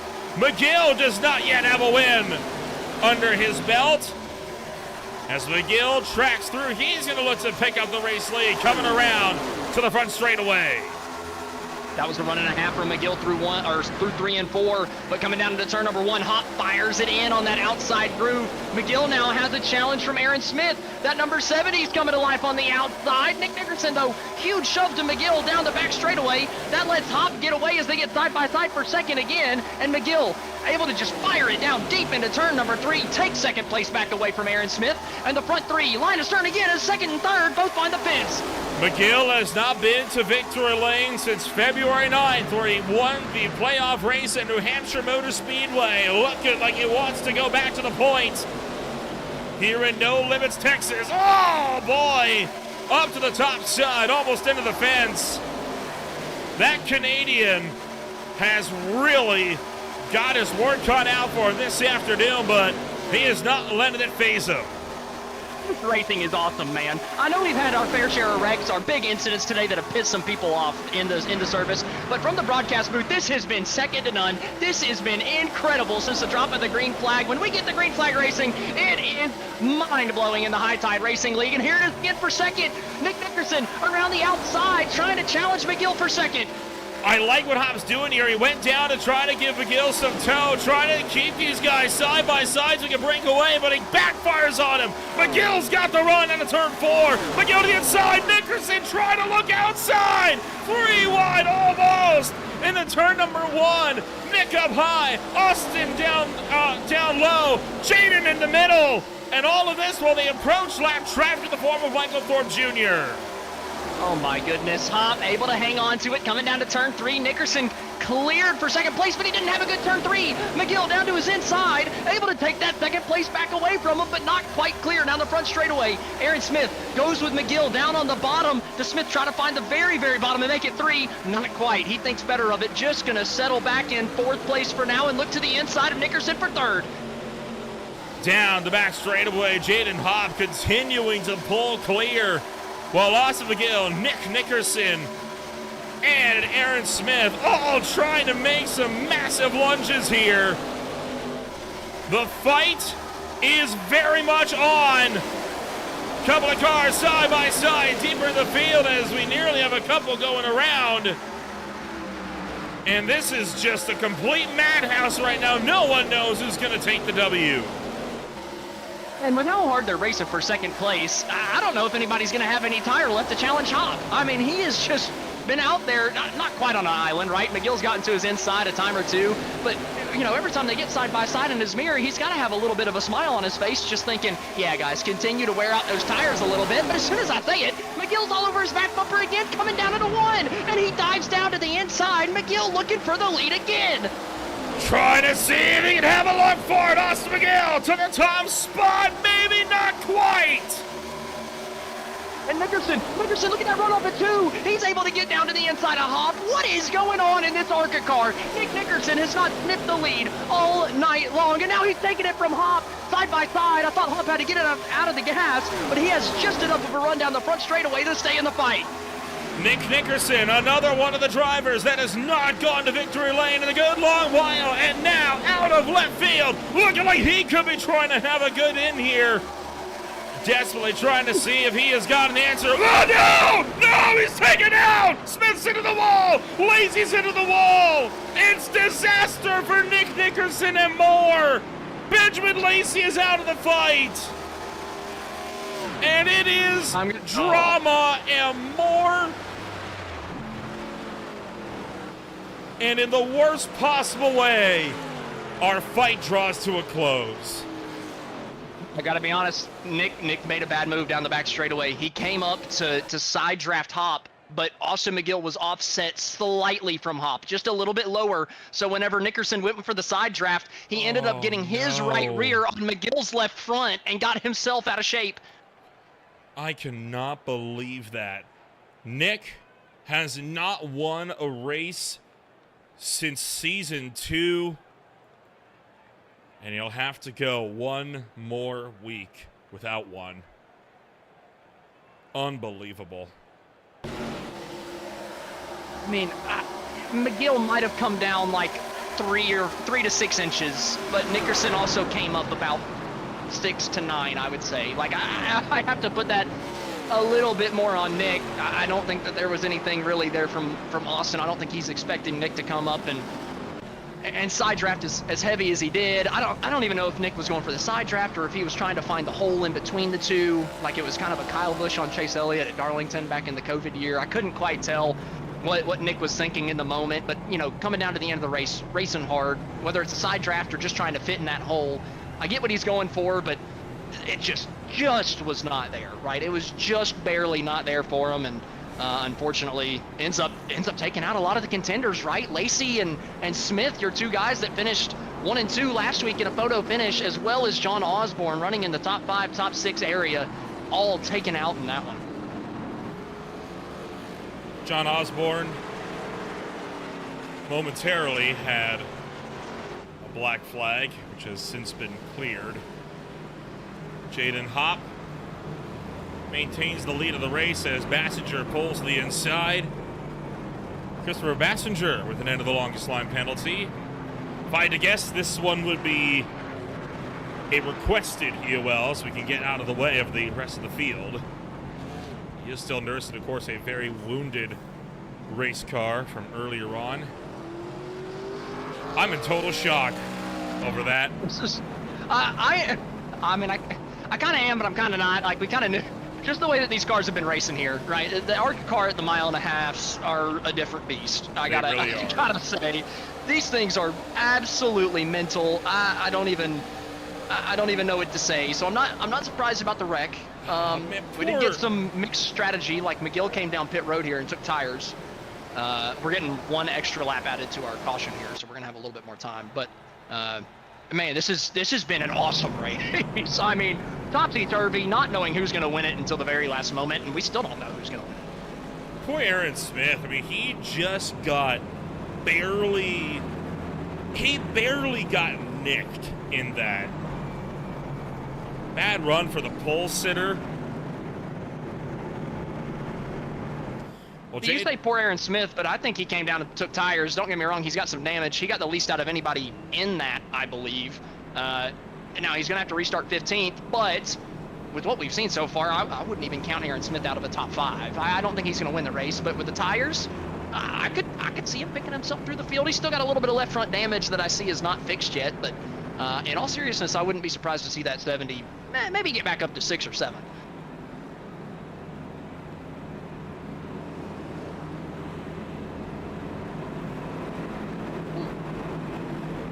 So 4-lap dash expected. I mean, 4 laps out of the 40 cars that started this race. We are down to having only 17 on the lead lap. Make that 18. Sorry, 18 on the racetrack, 16 on the lead lap. I mean, this race has been an absolute case of brutality. for this field. The attrition rate, we started with 40 cars. We have eliminated over half the field. And with 4 laps, I don't think all 18 are going to be coming across the line to finish it either.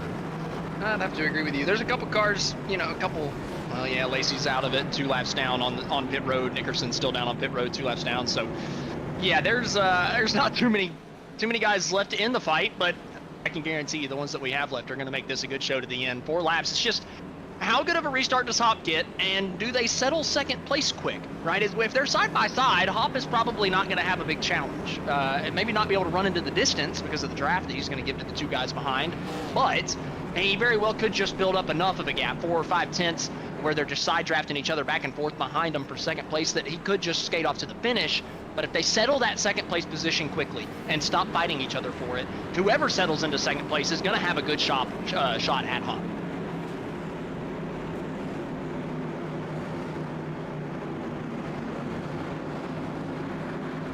Well, the field set to go back at it, 4 laps the distance. Another caution forces this race to overtime. Dalton Kilroe tried to jump it, couldn't do it, and that lets Hop get well clear by the start-finish line. We got the 2 MFRD teammates down on the bottom side of the racetrack. D's giving a big shove to his teammate. Sotomayor a little bit too high up the racetrack. He's going to let Hobbs get into the middle, and Hobbs, he just got sent. Oh, there goes Gibson. Speaking about a spinner, Gibson down to the inside, and the caution came out honestly too early. They could have let that one run green. Well, that's it. It's overtime now.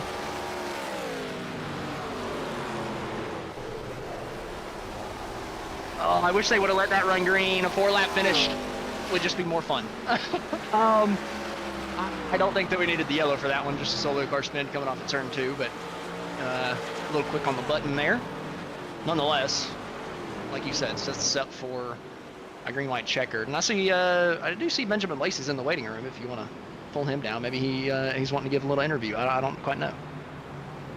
Why not? Let's give a chat here to Benjamin Lacey, the driver of the 75 Racing number 7 here this afternoon. Rough way to close out the race for Benjamin Lacey. Ben, talk us through the day and how you find yourself now sitting from the sidelines. Yeah, disappointing end, but you know, I think it's kind of the nature of these cars of this package. At 1.5 miles, it's just a lot of heavy drafting. You can't really get away from one another, and you know, leads to scenarios like that. And looks like just side draft kind of gone wrong, got a little loose, and then next thing you know, I've got a front end full of a 2 car, my teammate. So all good there, but you know, it happens, and you know, just kind of seems to be the trend of the car here, trying to figure out the draft package and where we have the space. It's tough to do.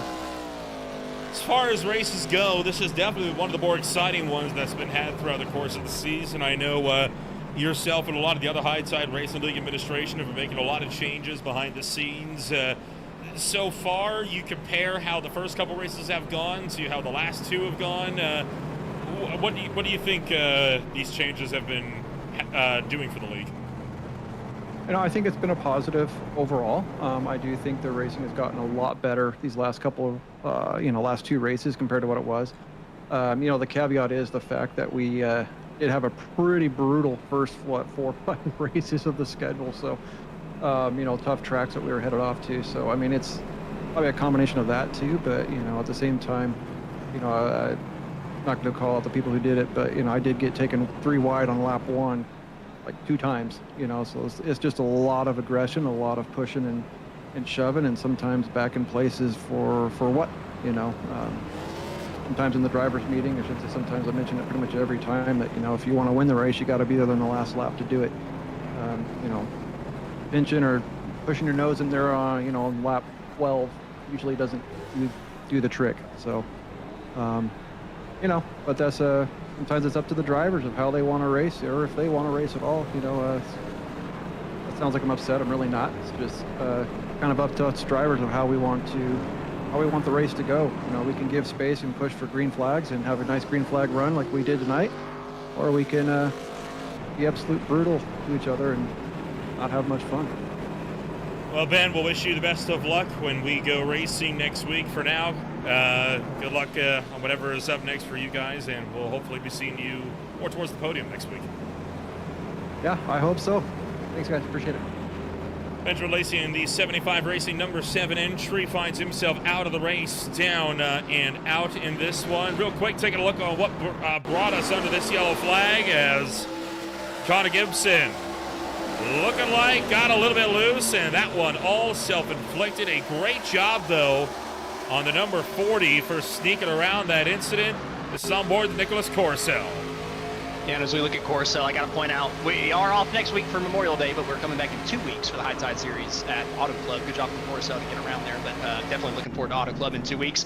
But coming up to the green-white checkered, I mean, your guess is as good as mine who wins this. Obviously, Hobbs sitting in the driver's seat, but with Kilrow, Hobbs, and Dees here in the first couple rows, no telling. Kilrow involved in an incident earlier, maybe 50% his fault, 50% the other's fault that he was involved with. I feel like that's probably the safest bet to say. Somehow found himself back up to the front. Hobbs sent himself spinning earlier, and he's back in the second row. Who's it gonna be on the GWC? Green flag back in the air, this time by Jaden Hobb once again on the loud pedal and taking off towards turn numbers 1 and 2. The rest of the field fanning out behind as we are in our first of 3 green-white checkered attempts.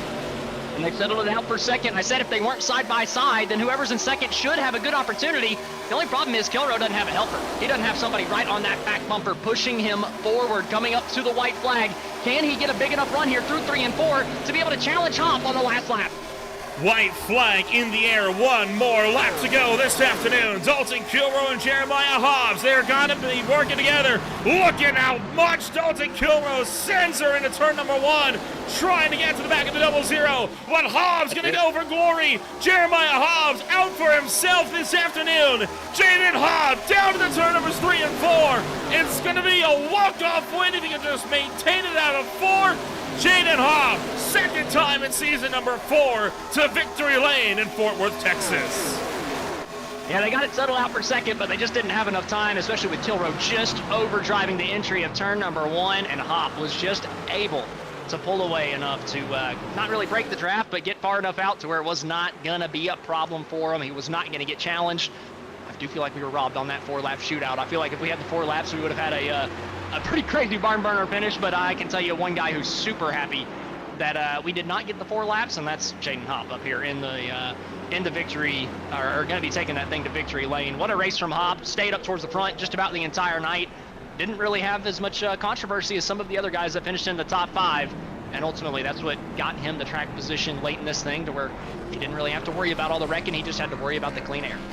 Did absolutely everything right this afternoon. Started on the front row, was up at the front for much of the race.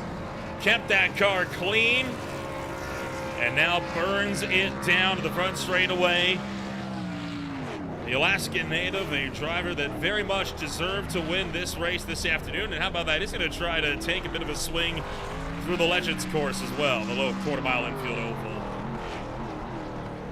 After the heartbreak from last week, right, he was challenging Aaron Smith heavily at the end of that Rockingham race. Made the tiniest bit of door contact through 3 and 4, and that car just started weeble-wobbling out of the corner. Could not save it. Sent himself through the grass. Still managed to pick up a top 10 finish, I do believe, but ultimately heartbreak for Hopp 1 week ago turns into, well, the opposite of heartbreak. I can't think straight after that race, to be honest with you. Jubilation? Yeah, sure, we'll go with that. I was about to say love, but that doesn't really make too much sense unless he's really loving that trophy that he's taking home today, which he might. But, you know, after that barn burner of a race, I think my brain might be a little fried. You might not be the only one in that as well. Let's take a rundown of your official post-race results here this afternoon, as it is Jaden Hopp taking home the win after 137 laps. Dalton Kilrow comes home in second. Jeremiah Hobbs closes out the podium. Sean Williams back in fourth. Brian Dees in fifth. Matt Sotomayor in sixth. Wyatt Walker in seventh. Crockett in eighth. Corcel in ninth. And Austin McGill closes out the top 10. 11th place was Kevin Foster. Kyle Wellman brings it home in the 12th place position. Scott Shire 13th. Connor Gibson in 14th with Aaron Smith finishing 15th. That damage ended up being worse than I thought it was for Aaron Smith. Couldn't get anything on that restart. Joey Neeson 16th. Michael Thorpe Jr., the last car on the lead lap, in 17th place. Nick Nickerson, the first car out of the race, in 18th, Benjamin Lacey 19th, and John Osborne rounds out the top 20 with all three of those guys caught up in that late incident. From there, we're into drivers that have not finished the race. Christopher Bassinger, Curtis Yancey, Paul Satmary, Jason Greenwell, Brian Zimmerman, James E. Fall, Larry Bell, Zachary Wareham, Mike Massagill, and Eddie Hagge, all marked as DNFs with 27th on down, not even making it to halfway. Hayden Gargulo finishes in the 31st place spot with Ty Marasco, Tanner Marr, Ethan Sikorsky, and David Leakey rounding out the top 35. And then the final 5 finishers, or not finishers, here tonight. Dustin Ping in 36, Michael Keithley 37th, Adrian Loya 38th, Michael Ashmore in 39th, and Noah Blackwell finished in 40th. So that closes out racing action then here this afternoon. We'll look to give a chit-chat here to the drivers that come home. Numbers 1, 2, and 3 this afternoon. Weekend word in here with the old school racing driver of Jaden Hopp. The 00 comes home, taking his second win of the season. And Jaden, a wild race for you. You're able to keep it up at the front, and your power seemed to be all on the initial jump this afternoon, and it did everything you needed to do to win the race this afternoon. What was in on the restarts that was just so good for you?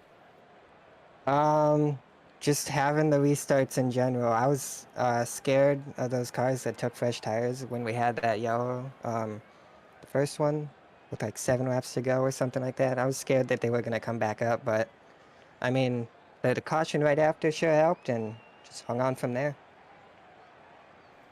At the end of the day, it's win number 2. This one not being overshadowed by potentially missed call like it was from Darlington. So with you being able to say, hey, this one comes all out on the speed alone, it's been up and down so far, but do you reckon you're still aiming to finish your season on and up?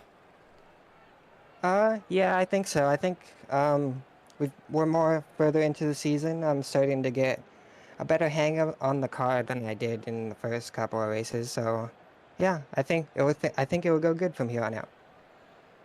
2 weeks, it'll be a swing out to Auto Club Speedway, very much a draft-heavy racetrack, and one that it tends to be a little bit chaotic in its own right. What do you think is in store for you in California? Hard to tell. The only super speedway type race I've done with these cars is Daytona all the way at the start of the season, and I imagine Auto Club will probably be pretty similar to that. Maybe a little mix of how it here was tonight. I'm honestly, I don't know either. I'm gonna find out during the race.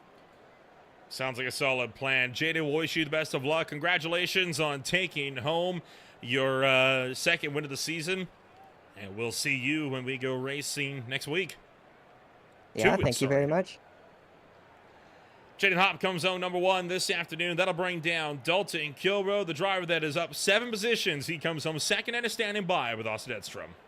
Oh, God bless Dalton. That was a, I don't even have words for that entire race, right? The entire thing from start to finish was absolutely mental. You had a little bit of controversy through the middle of it, but first I'm going to talk about the finish. What more did you need on that restart? I noticed coming down into turn 1 on the white flag, maybe you just overdrove it a little bit and lost the momentum on exit. Are you kind of thinking the same thing in hindsight? Yeah, you hit the nail on the head. And the green flag run we had prior to those last couple cautions, I just cooked the tires too much and was hoping that the yellows, they'd cool off enough to where I'd have more grip than that, but it didn't. Luckily, I was able to get back to the right rear quarter panel of the 3 and pull him back and have that side-by-side battle to the line. Thank God we didn't touch, because that would have been horrible. Yeah, you wouldn't want 2 incidents coming off of turn 4 tonight. So let me jump into the incident that we had seen a little bit earlier that you had with Curtis Yancey. You know, I kind of called him the booth. I thought Yancey come down a little bit early. In hindsight, I might make it a little bit more 50-50, right? I think both of you guys were just leaving absolutely no space coming off of turn number 4. You know, kind of what are you thinking after that one? I mean, again, you hit the nail on the head. I didn't really give him much room, and he teamed down just a little bit, so it was...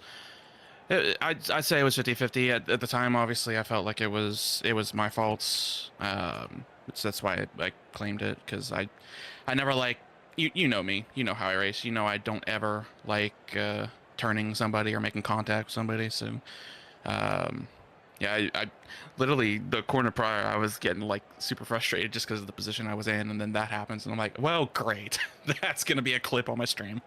Um, I hate it for everybody that got involved in that. That's not what I normally do in terms of making mistakes. So just gotta clean that up and be better next time. Super tight and aggressive racing all throughout the field tonight, and ultimately I think that the car just kind of lends itself to that type of racing. And the closer quarters, honestly, the better it is for the broadcast, but also the car just kind of seems to race that way, especially in the 1.5 miles. But kind of going back a little bit further in the race, I thought that you and I believe it was also Jaden Hopp were kind of on the right strategy, right? You were doing your typical Dalton Kilroe strategy, trying to you already know. a pit stop. Are you at all upset that you didn't let it, or that the race didn't get to play out that way? Because it seemed like one of those patented Dalton Kilroe type of cutting out of pit stop races.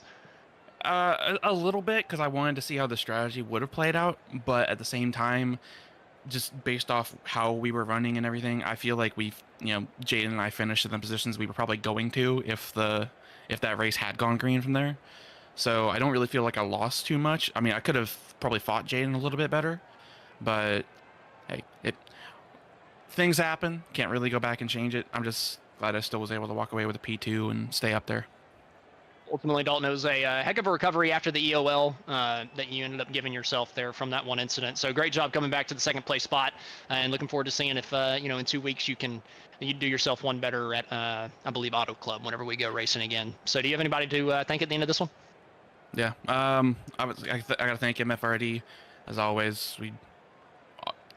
D's coming away with a top 5. That's huge for the team points, trying to hunt down GGA. Obviously, you guys are doing the broadcast for us every week. I always get excited to go back and watch these. And then I got to thank the rest of the admin team here at High Tide. Got to thank, oh God, got to thank all the drivers for coming out, and all the league sponsors. Well, Dalton, once again, congratulations on the P2, and looking forward to seeing what you can do in 2 weeks' time. Yeah, that's the plan. Hopefully, I don't get a fourth second place finish this season. Well, it'll probably be third. But either way, that's your second place finisher, Dalton Kilroe. Next up, we're going to pull down the man that did finish P3. That was harsh. I had to. We're going to pull down third place finisher. Jeremiah Hobbs is standing side by side with Nolan, who probably won't say something as mean as I did to Dalton. Jeremiah Hobbs, I don't think there's much mean things I can say, because, hey, it's his first ever High Tide Racing League podium. Jeremiah, first time on the podium and second top 5s and only 6 starts. It was a rough start to your HTRL career, but it's looking to be turning around. How are you feeling? Real great. Real, honestly, accomplished after tonight. I mean, we had control. We had an amazing Midwest Motorsports Goodwrench Chevrolet 3 machine. When we had that clean air, everything just felt great. Being able to kind of shape my corners and fan out, especially out of 3 and 4, because I knew that was going to be a trouble spot. And, of course, as the rubber built in 1 and 2. But just having the draft was just chaotic. Just every lap you had at least 4 to 5 people minimum having at least a 5-mile-per-hour run on you down either straightaway. It was pretty up and down day, but that's kind of how the seasons went. We've been pretty strong and steady, though, of just trying to learn, understand these cars, really, and I think that's what a lot of these guys are doing. That's kind of why we see now we're starting to get these green flag runs. So as a team, we're starting to prep for that, understand that guys are starting to really get under wraps. So we want to be ahead of that, and of course, we got a couple good races coming up with Auto Club Mid-Ohio, so especially seeing how guys can turn right a little bit. We'll see kind of our skill levels kind of spread around here in this league, but I'm excited and I'm feel accomplished about after what happened tonight. Let's talk about the last lap there. You and Dalton Kilroe closed to within about a 10th and a half of Jaden Hopp for the lead. Had you worked with Kilroe, there's the argument made you probably could have gone for a win, but you decided to try to go for broke in turn 2 and make the move for second. What contributed to you going for yourself there instead of pushing Kilroe to the front? 00's bad fast, and this track is just all about track position. I mean, we had 30 to go, and I got kind of myself in a bad spot. I cleared myself when I shouldn't have, and so just kind of work our way back up, saving the tires. So I was surprised to even be in third, and that 00, when I seen him starting to pull away, I knew it was going to take a lot to really gain it back. So I tried to just get what we could, at least get a second place from how much we were out front today. I mean, I really wanted to have control the whole time and have these green flag runs roll out, but didn't work out the way we did. But man, that was one hell of a finish out of 4. I tried to stay off the 41.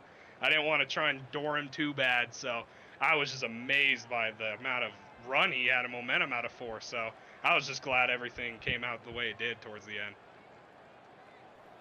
Overall, it's been a kind of up and down start for your HTRL career. Do you reckon, though, you might be on the up and up? What's going to be the long-term goal for you in the Monday Night League?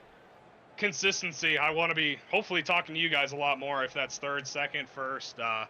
You know, just I want to show that I do have speed. It's a little difficult sometimes with qualifying and with certain tracks, and especially like the weather. Like, I don't know if a lot of guys even knew we had a 20-mile-per-hour tailwind going into 1 and a 20-mile-per-hour headwind coming out of 4. So just trying to navigate that and the conditions of each race is just really what we're trying to stay on top of and make sure we're in front of it before these guys do. We'll wish you the best of luck when we go race it again. Congratulations on taking your first ever High Tide Racing League podium, and we'll be talking to you hopefully more in the future. Yes, sir. Appreciate you guys up in the booth. You guys always do an amazing, amazing job. So shout out to you guys, everyone in the league, of course, up in management, of course, the 41. It's fun when you get to even race your own boss, basically, I guess, with the whole organization. So it's awesome to have some clean racing and have an amazing broadcast behind it, too. Jeremiah Hobbs comes home third with his first ever High Tide Racing League podium. And that, my friend Austin, will take us to the close of our racing action tonight. Looking at the championship standings after this one, with Christopher Bassinger being down and out, Jaden Hopp himself up to the top of the points boards with that second win, at least projected. But Bassinger not far behind, still only 3 points back. Coruscant is back in third. For Thorpe, it's another hefty hit as he has dropped even further down the field with his second DNF in a row. But it's a long season, and he only needs to be in the top 12 to make it into the playoffs. Those are still ridiculously tight points, right? 46 points down to the 10th place spot. I mean, that is unbelievably close after 6 races here. 9 points separating the top 3, 20 points separating the top 5. I mean, this championship is going to come down to the wire. It is absolutely going to be coming right down to the wire this afternoon. But before we can get to all of that, we got more racing action coming on up on Green Flag TV. Tomorrow night, the PSR Singing Expo Truck Series and the Beer League will have their doubleheader. And it's another broadcast doubleheader on a Thursday with the Speed Cup Series taking to the third race of the chase, alongside the Average Joe Sim Racing League for the first ever race of a brand new series coming on up at Daytona. Saturday takes us to the SRA NASCAR Classic Series at Bristol Motor Speedway. And then, of course, that will be all we'll have until next Monday when we go racing. Sorry, not next Monday, next Wednesday. As both Sunday racing and Monday racing off, as you say, Austin, for Memorial Day weekend. Well, all of that and more coming on up on Green Flag TV. If you want to find out more about who we are, what we can offer you, check us out today at www.greenflagtv.com. As always, my name is Ola Ramble alongside Austin Edstrom. Thank you so much for joining us for round number 6 of the High Tide Racing League Guardian Premier Series on Green Flag TV. We'll see you then in 2 weeks when we go racing in Fontana.